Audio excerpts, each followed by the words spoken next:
இந்திய இராணுவத்தில் பணிபுரியும் போது 2 பிள்ளைகளும் ராவி நதியில் தவறி விழுந்து மரித்து விட்டார்கள். பிறகு அவர் மற்றும் அவர் மனைவி பிள்ளைகள் இழந்த துக்கத்தில் என்ன செய்வது என்று தெரியாமல் தவித்துக் கொண்டு இருக்கும்போது இயேசு கிறிஸ்து தரிசனம் கொடுத்து இருவரும் ஆண்டவருக்கென்று ஊழியம் செய்யும்படி அழைக்கப்பட்டார்கள். அவர்கள் செய்து வரும் சத்திய வேத ஆராய்ச்சி ஊழியம் ஆண்டவருடைய கிருபையால் வல்லமையாக நடைபெற்று வருகிறது.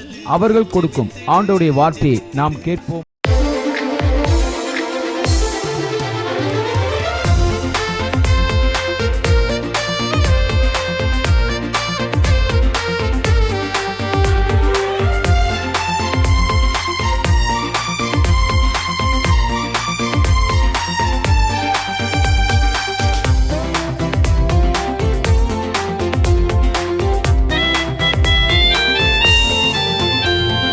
நன்றி நன்றி நன்றி இயேசு நன்மைகள் செய்தார். நன்றி நன்றி நன்றி நன்றி இயேசு நன்மைகள் செய்தார். நன்றி ஆபத்திலும் விபத்திலும் நித்தம் காத்தாரே. நன்றி ஆபத்திலும் விபத்திலும் நித்தம் காத்தாரே. நன்றி அழைத்தவர் உண்மையுள்ளவர், தேவன் அன்பாய் இருக்கிறார்.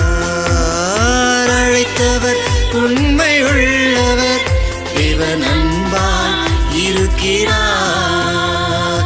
நன்றி நன்றி நன்றி இயேசு நன்மைகள் செய்தார். நன்றி நன்றி நன்றி நன்றி இயேசு நன்மைகள் செய்தார். நன்றி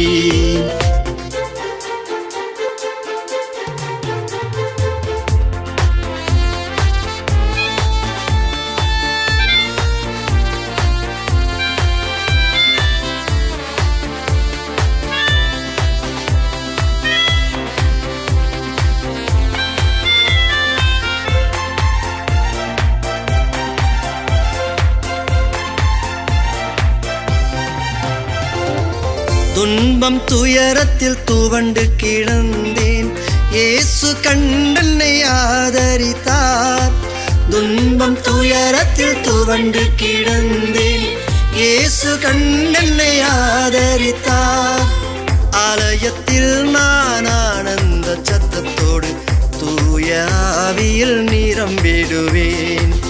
ஆலயத்தில் நான் ஆனந்த சத்தத்தோடு தூய ஆவியில் நிரம்பிடுவேன். அழைத்தவர் உண்மை உள்ளவர், தேவன் அன்பாய் இருக்கிறார். அழைத்தவர் உண்மை உள்ளவர், தேவன் அன்பாய் இருக்கிறார். நன்றி நன்றி நன்றி இயேசு நன்மைகள் செய்தார். நன்றி நன்றி நன்றி நன்றி இயேசு நன்மைகள் செய்தார். நன்றி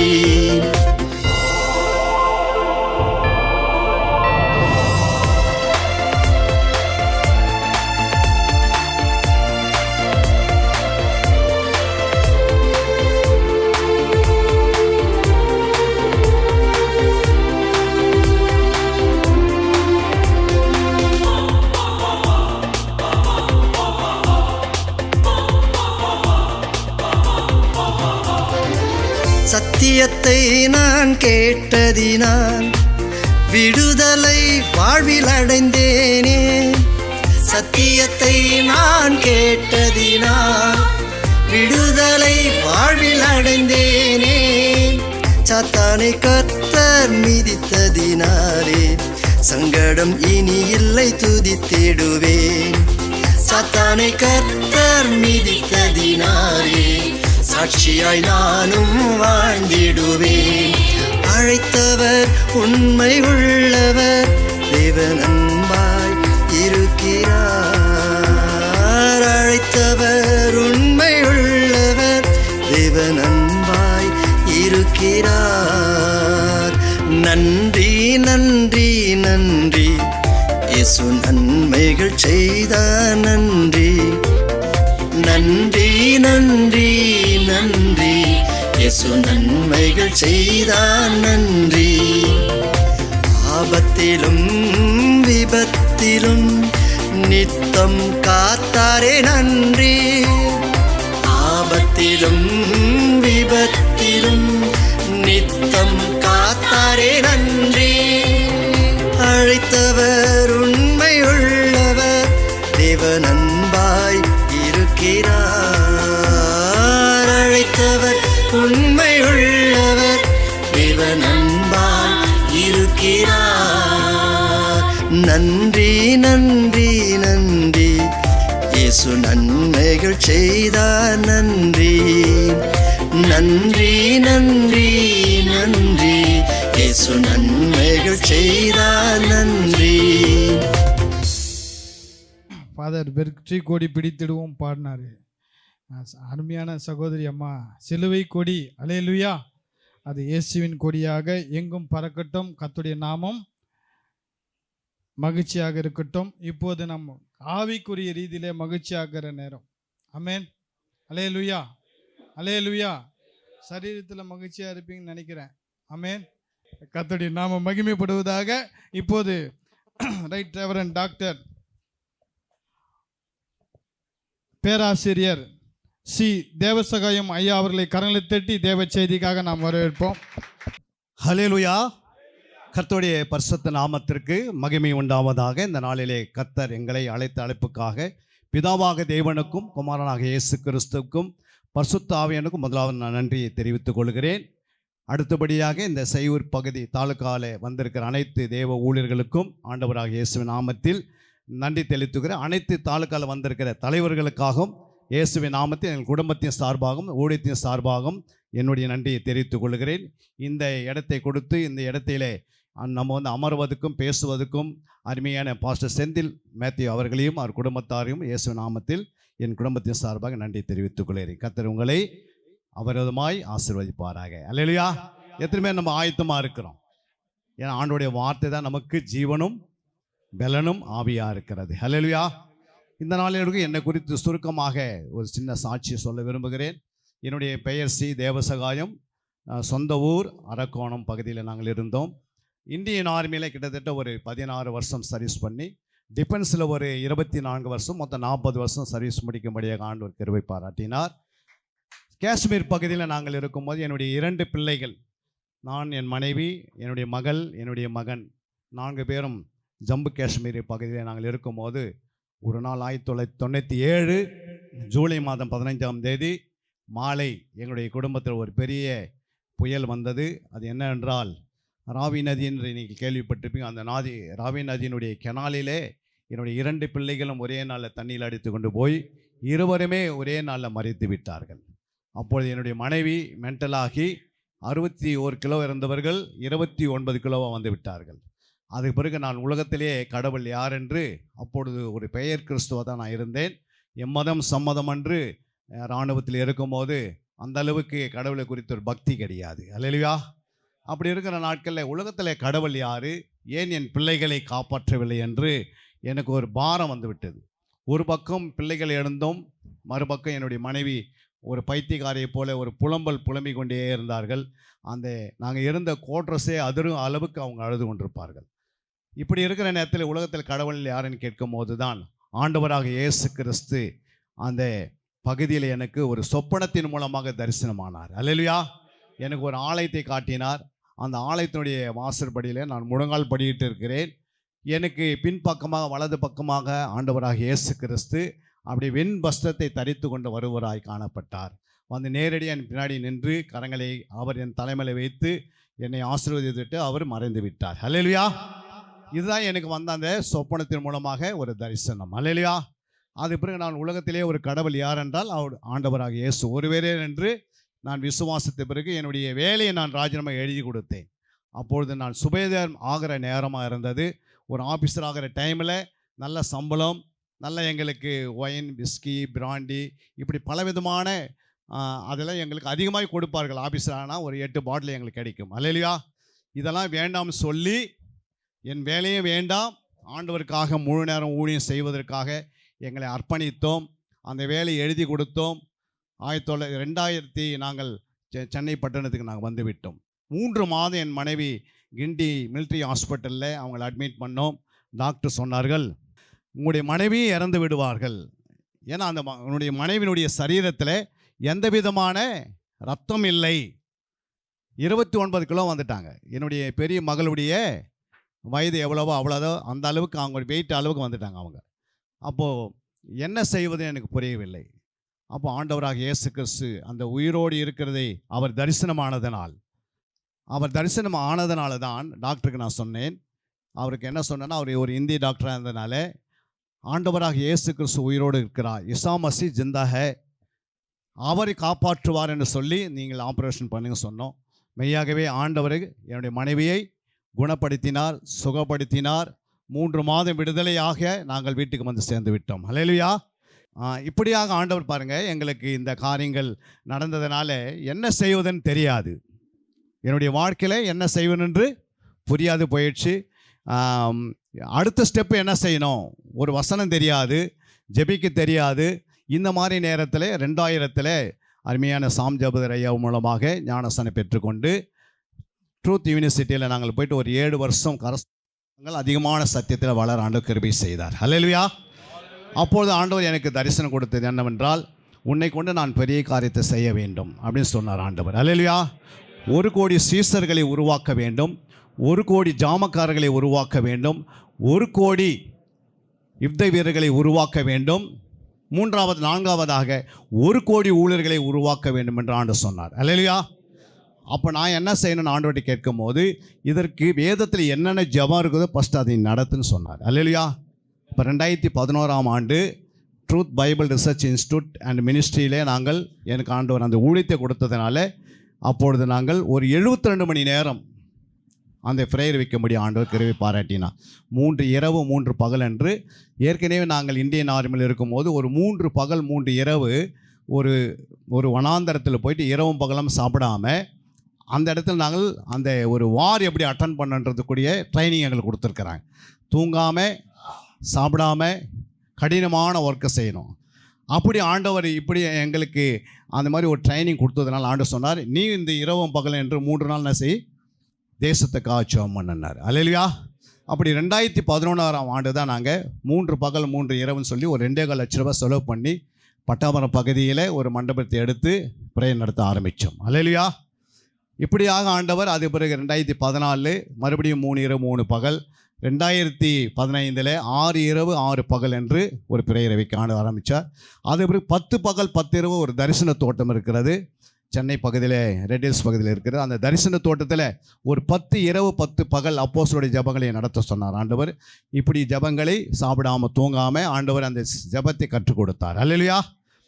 அப்படி தேசத்துக்காக செபித்து கொண்டே வந்தோம். அதுக்கு பிறகு தானியேலுடைய ஜெபம் 21 பகல் என்று ஒரு ஜெபத்தை நடத்த சொன்னார். சாப்பிடாமல் தூங்காமல் அந்த ஜெபத்தை நடத்த ஆண்டவர் கிருபை பாராட்டினார். ஹல்லேலூயா.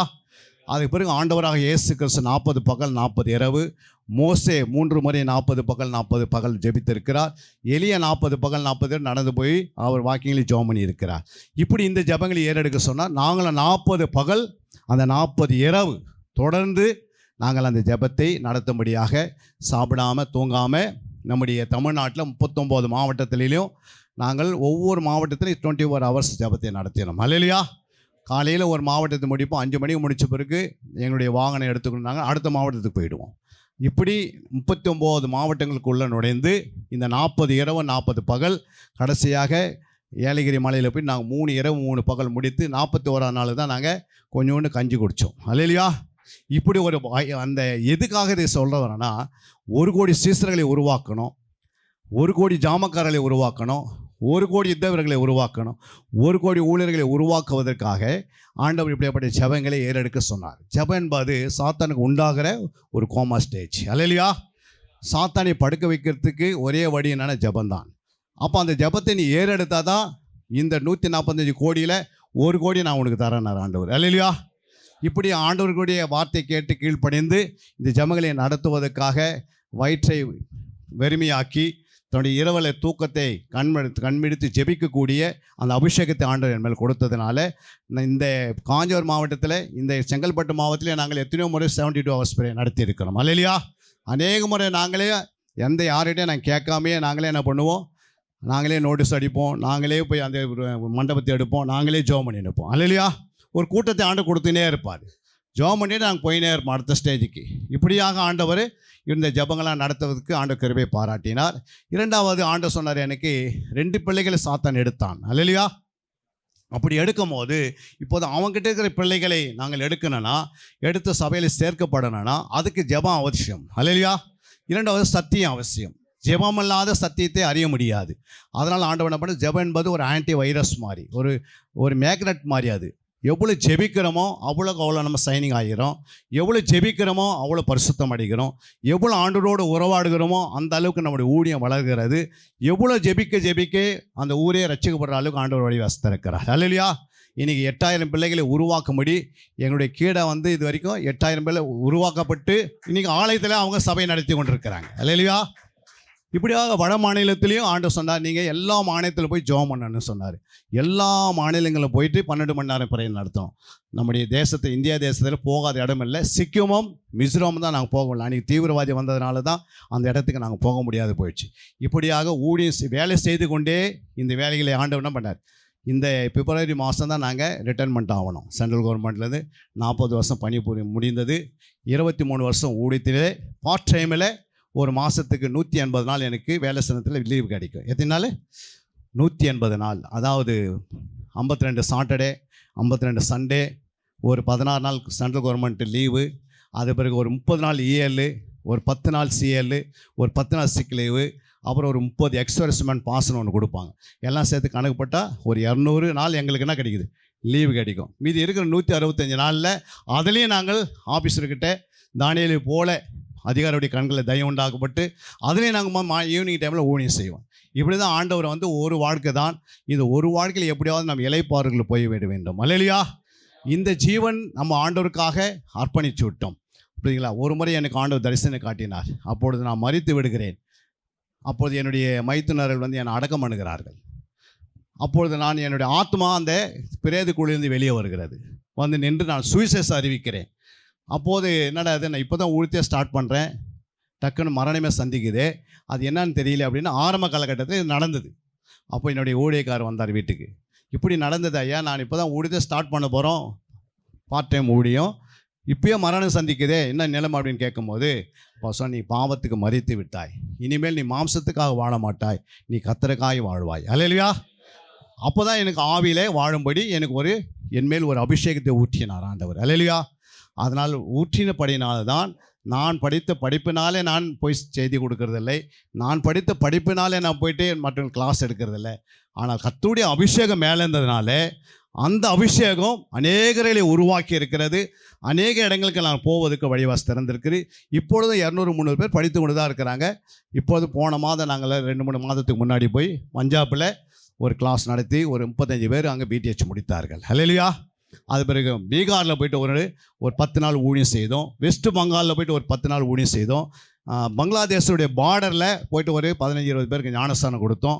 அது கொடுத்துட்டு அதுக்கு முன்னாடி நாங்கள் அந்தமானுக்கு போய்ட்டு ஒரு 72 ஹவர்ஸ் பிரேயர் நடத்திட்டு வந்தோம். அல்லேலூயா. அந்த எல்லா செலவும் நாங்களே பார்த்துக்கிறோம். ஏன் அப்படின்னா ஜெபம் என்பது மிக அவசியம் சபைக்கு. இன்றைக்கி ஆண்டவர் நம்மை கூட்டி சேர்த்துருக்கிறது என்ன நோக்கம் என்றால், உலகத்தில் எல்லா ஊழியர்களை காட்டிலும், எல்லா வேலைகளை காட்டிலும் ஊழியர்கள் விசேஷமானவர்கள். அல்லேலூயா.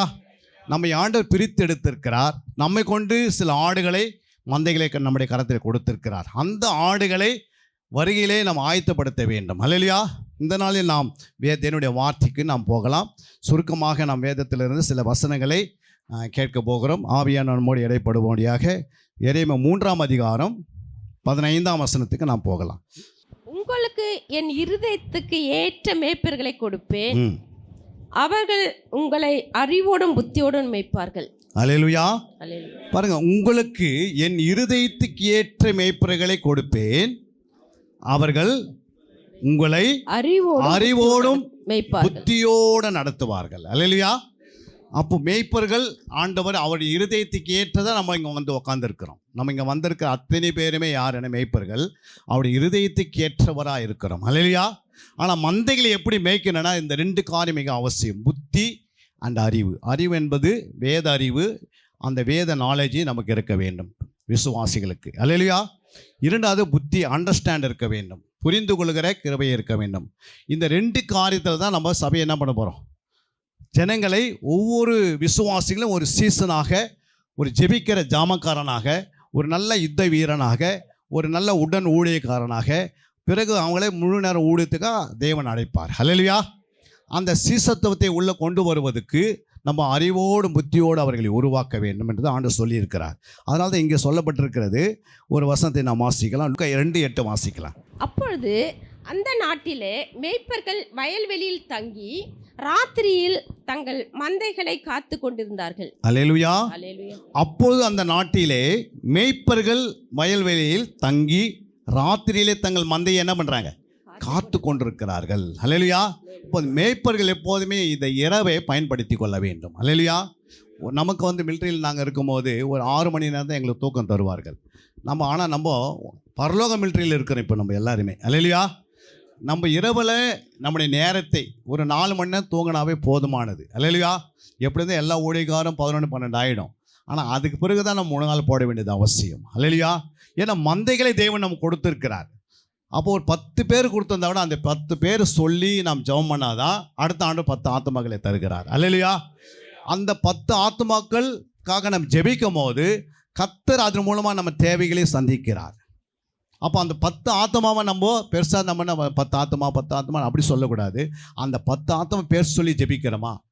ஏன்னா நமக்கு ஒரு விசேஷமான ஒரு ஊழிய தகுதியை நம்ம கொடுத்துருக்கிறார், கனமான ஊழியத்தை கொடுத்துருக்கிறார். ஒவ்வொரு விசுவாசிகளும் கொண்டு போய் நம்ம பரலோகத்தில் சேர்ப்பதுக்கு ஒரு கர்ப்ப வேதனை பட வேண்டியதாக இருக்கிறது. அல்லேலூயா. ஒவ்வொருக்குள்ளும் ஒரு சுபாவம் இருக்கும். அதெல்லாம் அழிக்கணும்னா நமக்கு அந்த ஞானமும் அந்த அறிவும் அந்த புத்தி இருக்க வேண்டும். அல்லேலூயா. அப்போ வேதத்தை ஆராய்ந்து பார்க்கும் போது அந்த அறிவு வளர்கிறது. வேத வாக்கியங்களை தியானிக்கும் போது கர்த்தர் கனிகளை உண்டாக்கி தருகிறார். எங்கெல்லாம் தியானம்ன்ற வசனத்தில் எழுதப்பட்டிருக்கிறதோ அங்கே ஆவின் கனி உருவாகிறது. எங்கெல்லாம் வேதத்தை ஆராய்கிறோமோ அந்த பகுதியெல்லாம் தேவனுடைய அறிவு வளர்கிறது. அல்லேலூயா. இந்த வேத அறிவும் இந்த வேத தியானம் பண்ணும் போது அந்த கனிகள் உருவாகும் போது நம்முடைய ஊழியங்கள் வளர்கிறது. எது வரைக்கும் கனி இல்லையோ அது வரைக்கும் சபையானது அந்த வளர்ச்சி அடையாது. அறிவு இல்லாமல் என் ஜனங்கள் சங்காரமாகன்னு சொல்கிற ஆண்டவர். அப்போ வேத அறிவு மிக அவசியம்னா ஆண்டவர் நமக்கு கொடுக்கப்பட்ட இந்த வேதத்தை 1189 அதிகாரம் கொடுத்திருந்தாலும் இதை இடைவிடாமல் நம்ம என்ன செய்யணும், தேடி வாசிக்கணும். 2வது தியானித்து வாசிக்கணும். 3வது அதை ஆராய்ந்து வாசிக்கணும். அதுக்கு பிறகு தான் ஆண்டவர் என்ன செய்கிறாரு, நமக்கு வெளிப்பாடுகளை வெளிப்படுத்துகிறார். அதுக்கு பிறகு தரிசனங்களை தேவனை வெளிப்படுத்துகிறார். அங்கே நெகேமியா 8ஆம் அதிகாரம் 8ஆம் வசனத்தை நாம் வாசிக்கும் போது, அவர்கள் தேவனுடைய நியாயப்பிரமாண புஸ்தகத்தை தீர்க்கமாக வாசித்து அர்த்தம் சொல்லி வாசித்ததை அவர்களுக்கு விளங்க பண்ணினார்கள். அல்லேலூயா. அல்லேலூயா. அங்கே சொல்லப்பட்டிருக்கிறது, அவர்கள் தேவனுடைய நியாயப்பிரமாண புஸ்தகத்தை முதலாவது தீர்க்கமாய் வாசிக்க வேண்டும். அல்லேலூயா. 2வதாக அந்த வாசித்ததுக்கு அர்த்தம் சொல்ல வேண்டும். 3வது வாசித்து அவர்களுக்கு விளங்க பண்ண வேண்டும். அப்போ தீர்க்கமாய் வாசிக்கதான் நம்ம அதை தேடி வாசிக்கிறோம், தியானித்து வாசிக்கிறோம், ஆராய்ந்து வாசிக்கிறோம். அல்லேலூயா. இப்போ தேடி வாசிக்கிறது பிதா சொன்னார், கர்த்தருடைய புஸ்தகத்திலே தேடி வாசியுங்கள் என்று. அப்போ பிதா சொன்ன வார்த்தைக்கும் ஒரு மேய்ப்பர் கீழ்ப்படியணும். அல்லேலூயா. ஐயோ நான் வாசிப்பேன், வாசிக்கிறதை காட்டியும் தேடி வாசிக்கிறது தான் அதில் இருக்கிற ஜோடிகளை கர்த்தர் வெளிப்படுத்துகிறார். 2வது நாம் தேடி வாசித்ததை நாம் ஆராய்ந்து பார்க்க வேண்டும். ஏன் நம்ம ஆராய்ந்து பார்க்க, நம்ம ஆராய தான் தேவனுடைய அறிவு வளர்கிறது. புரியுங்களா? அறிவு அடுத்தது அது 30%, பூரண அறிவு அது 60%, அது பகுத்தறிவு 100%. அல்லேலூயா. இப்போ அறிவு வரும்போது ஆத்மா இன்பம் அடைகிறது என்று நீதிமொழிகள் 2ஆம் அதிகாரம் 10ஆம் வசனத்தில் நாம் வாசிக்கிறோம். ஞானம் உன் இருதயத்தில் பிரவேசித்து, ஞானம் உன் இருதயத்தில் பிரவேசித்து, அறிவு உன் ஆத்துமாவுக்கு இன்பம், அறிவு உன் ஆத்துமாவுக்கு இன்பத்தை உண்டாக்குறது. அல்லேலூயா. இப்போ ஞானம் தேவனுடைய வார்த்தையிலிருந்து ஞானம் உருவாக்கப்பட்டு அது இருதயத்தில் போகிறது. அந்த இருதயத்துக்குள்ள அந்த ஞானம் வரும்போது அந்த ஞானத்தின் ஊற்று தான் அறிவாக மாறுகிறது. அறிவின் ஊற்று தான் புத்தியாக மாறுகிறது. புத்தியின் ஊற்று தான் அது விவேகமாக மாறுகிறது. விவேகத்தின் ஊற்று தான் நிதானத்தை உண்டாக்குறது. நிதானத்தின் ஊற்று தான் நீதியை உண்டாக்குறது. நீதியின் ஊற்று தான் நியாயத்தை கொடுக்கிறது. அல்லேலூயா. அப்போ நம்ம இந்த 7 காரியங்கள் உள்ளே கொண்டு வருவதுக்கு ஆண்டோடைய வார்த்தைக்குள்ளே என்ன இருக்கிறது? ஜீவன் இருக்கிறது, ஜீவ ஆவி இருக்கிறது, அதுக்குள்ளே ஜீவ ரத்தம் இருக்கிறது. அப்போ இந்த வார்த்தைகள் நமக்குள்ளே தியானிக்கும் போது, இருதயத்தில் வைத்து தியானிக்கும் போது அந்த வார்த்தை ரத்தமாக மாறி சரீரத்தினுடைய ரத்தத்தில் கலந்து விடுகிறது. அல்லேலூயா. அப்போது எல்லா ஜென்ம சுபாவங்களும் நம்மை அழித்து விடுகிறது. ஏன்னா பிசாசின் கிரிகளை அழிக்கும்படியாக ஆண்டவராக இயேசு கிறிஸ்து இந்த வெளிப்பட்டார். அப்போ கிரிகள் எங்கே இருக்குது அப்படின்னா, ஒவ்வொரு ஆதாமுக்குள்ளே வந்த கிரிகள் நமக்குள்ளே இருக்குது. ஒரே நாளில் நமக்கு அந்த கிரி அழிக்கப்படுகிறது இல்லை. ஆனால் வசனத்தின் மூலமாக, கிறிஸ்து இயேசுவின் வார்த்தையின் மூலமாக, சத்தியத்தின் மூலமாக அந்த என்ன பண்ணுது? நம்முடைய கிரிகளை, ஜென்ம சுபாவங்களை அழிக்கப்படுகிறது. அப்போ கொஞ்சம் கொஞ்சமாக அழிக்கப்பட கனிகள் உருவாகி கொண்டே இருக்கிறது. கனிகள் உருவாகும் போது கர்த்தர் நம்மிடத்தில் ஆத்துமாக்களையும் பணத்தையும் பொருளாதாரத்தையும் அதிகமாக கொடுக்கிறார். அல்லேலூயா. அதிகமான சபைகளை கட்டும்படி நமக்கு வழிவாசல் திறக்கிறார். அப்போ முதலாவது அந்த இடத்துல சொல்லப்பட்டிருக்கிறது, அறிவு ஆத்மாவுக்கு இன்பத்தை உண்டாகுது. இன்பனா சந்தோஷம், மனமகிழ்ச்சி, தேறுதல், ஆறுதல் என்று கொடுக்கிறார்.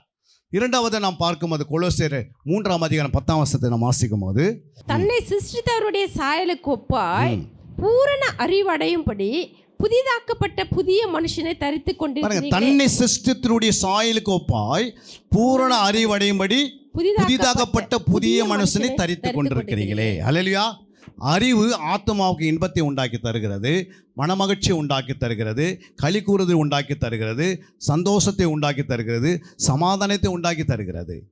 ஆனால் பூரண அறிவு வரும்போது கிறிஸ்துவின் சிருஷ்டிப்பின் சாயல் நமக்குள்ளே வந்து விடுகிறது. அல்லேலூயா. கிறிஸ்துவை போல பேசுகிறோம், கிறிஸ்துவை போல வாழுகிறோம். நம்மளை அநேகர் பார்க்கும்போது அவர்களே மனம் திரும்புகிற அளவுக்கு வந்திருக்கிறார்கள். அல்லேலூயா. ஏன்னா கிறிஸ்துவின் சுபாவம் நமக்குள்ள வருகிறது. அதான் சொல்கிறார் ஆண்டவர், தன்னை சிருஷ்டித்தருடைய சாயலுக்கு ஒப்பாக பூரண அறிவடையும்படி. அந்த பூரண அறிவு எப்போ வருதுன்னா, வேத வாக்கியங்கள் ஆராய நமக்குள்ள அந்த பூரண அறிவு வருகிறது. அல்லேலூயா. அந்த பூரண அறிவு வரும்போது சிருஷ்டிப்பின் சாயல் நமக்குள்ள வருகிறது. நம்ம புதிதாக்கப்பட்ட புதிய மனுஷனை நாம் தரித்து கொண்டிருக்கிறோமே என்று ஆண்டு சொல்லியிருக்கிறார். மூன்றாவது நாம் பார்க்கும்போது அது பகுத்தறிவாக மாறுகிறது என்று எபிரேயர் 5:14 நாம் வாசிக்கிறோம். பலமான ஆகாரமானது நன்மை தீமை என்னதென்று பகுத்தறியத்தக்க முயற்சி செய்யும் ஞானேந்திரியங்களுடைய பூரண வயதுள்ளவர்களுக்கே தகும். அல்லேலூயா. இப்போ பலமான ஆகாரம் நம்ம மந்தைகளை கொடுக்கும்போது அவர்கள் எப்படி இருப்பாங்கன்னா, பூரணமாக்கப்பட்ட ஞானமுள்ளவர்களாக மாறிவிடுகிறார்கள். அல்லேலூயா. அப்பொழுது விசுவாசிகளால் ஞானமுள்ளவர்களாக இருந்தால் கர்த்தர் என்ன செய்கிறாரு? அனைத்து தேவைகளும் அவங்க மூலமாக சந்திக்கப்பட்டு சபையினுடைய தேவைகள் ஆண்டவர் என்ன செய்கிறார்? பூரணமாய் அதை நமக்கு நிரப்பி தருகிறார். அல்லேலூயா. அப்போ அங்கே சொல்கிற பலமான ஆகாரமானது. இப்போ பலமான ஆகாரன்றது எதை குறிக்கிறதுனா, அது நீதியின் வசனத்தை குறிக்கிறது. 13 வாசிக்கிறோம். 13 வாசிக்கலாம். பால் உண்கிறவன் குழந்தையா இருக்கிறபடியினாலே நீதியின் வசனத்தில் பழக்கம் இல்லாதவனாய். அப்போ நீதியின் வசனத்தை பலமான ஆகாரம், ஸ்ட்ராங் மீட்னு சொல்லப்பட்டிருக்குது. அப்போ இந்த பலமான ஆகாரம் நீதியின் வசனத்தை நம்மளுக்கு கொண்டு போகணும். முதலாவது தேவனுடைய வசனம் வித்தா இருக்கிறது, இரண்டாவது திருவசனம் ஞானப்பாலாக இருக்கிறது, மூன்றாவது நீதியின் வசனம் நமக்கு என்னவா இருக்கிறது? பலமான ஆகாரமாக இருக்கிறது, நான்காவது சத்திய வசனம் நம்மளே முதற் பலனாக செலக்ட் பண்ணுறார் ஆண்டவர். அல்லேலூயா. அப்போ ஃபஸ்ட்டு பலன் நம்ம வரணும். நம்ம இருக்கிற எல்லாமே இங்கே இருக்கிறவங்க மனவாட்டி தான் நம்ம எல்லாருமே. ஆனால் இந்த மனவாட்டிகள் எப்படி இருக்குன்னா ஃபஸ்ட்டு குவாலிட்டியாக இருக்கணும். அல்லேலூயா. ஆண்டவருக்கு ஒரு ஃபஸ்ட்டு குவாலிட்டி தேவைன்னா அது யார் செலக்ட் பண்ணுறாரு? நம்மை தான் செலக்ட் பண்ணுறாரு. அல்லேலூயா. அந்த ஃபஸ்ட்டு குவாலிட்டி எப்படி வருதுன்னா, சத்திய வசனத்தினாலே நம்மளை ஆண்டவர் ஜெனிப்பிக்கிறார். இப்போ அங்கே பார்க்கலாம் அந்த வசனத்தை. யோவான் 1:18 வாசிக்கலாம். அவர் சித்தம் கொண்டு தம்முடைய சிருஷ்டிகளில் நாம் முதல் பலனாவதற்கு நம்மை சத்திய வசனத்தால ஜெனிப்பித்தார். பாருங்க, ஆண்டவர் என்ன செய்றாரு? ஃபர்ஸ்ட் தேவனுடைய வசனத்தினாலே 1 பேதுரு 1:23 நம்மளை ஜெனிப்பிக்கிறார். அப்போ நம்ம ரட்சிக்கப்பட்டு சபைக்குள்ளே சேர்க்கப்படுகிறோம்.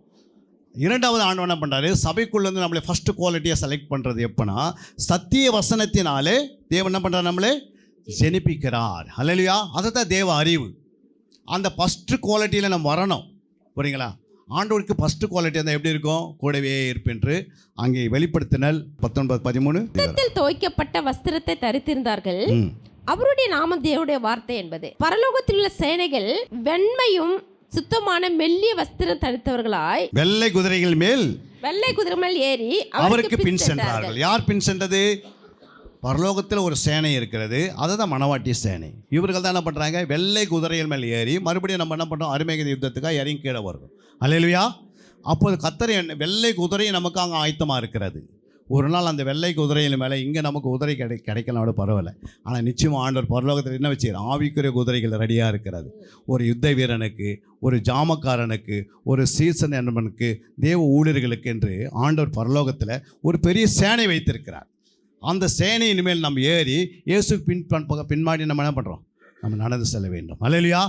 அப்போ ஆண்டவர் சொல்ல மூன்றாவது நம்ம அங்கே பார்க்கிறோம், ரோமர் 12:2 வாசி. நீங்கள் இந்த பிரபஞ்சத்திற்கு ஒத்த வேஷம் தெரியாமல் தேவனுடைய நன்மையும் பிரியமும் பரிபூர்ணமான சித்தம் என்னதென்று பகுத்தறியத்தக்கதாக உங்கள் மனம் புதிதாக மறுபமாகும். பாருங்க, மனம் புதிதாக எங்கே? பகுத்தறிவு எங்கே உருவாகுதோ, அப்போ பகுத்தறிவு பலமான ஆறு எங்கே நம்ம உட்கொள்கிறோமோ.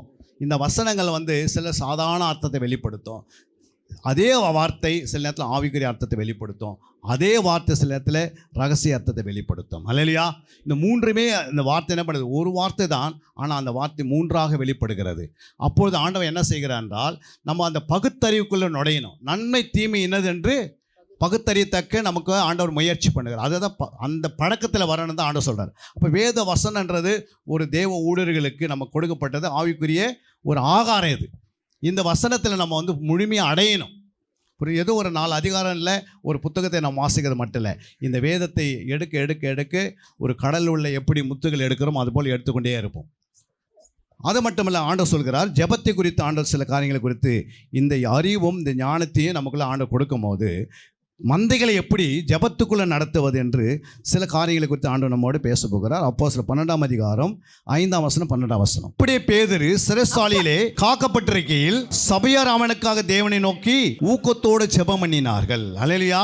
ஒரு மேய்ப்பர் ஜெயிலில் இருக்கிறாரோ, சிறைச்சாலையில் இருக்கிறாரோ, ஹாஸ்பிட்டல் இருக்கிறாரோ, எங்கே இருந்தாலும் மந்தைகள் தான் எழுப்பி என்ன பண்ணணும்?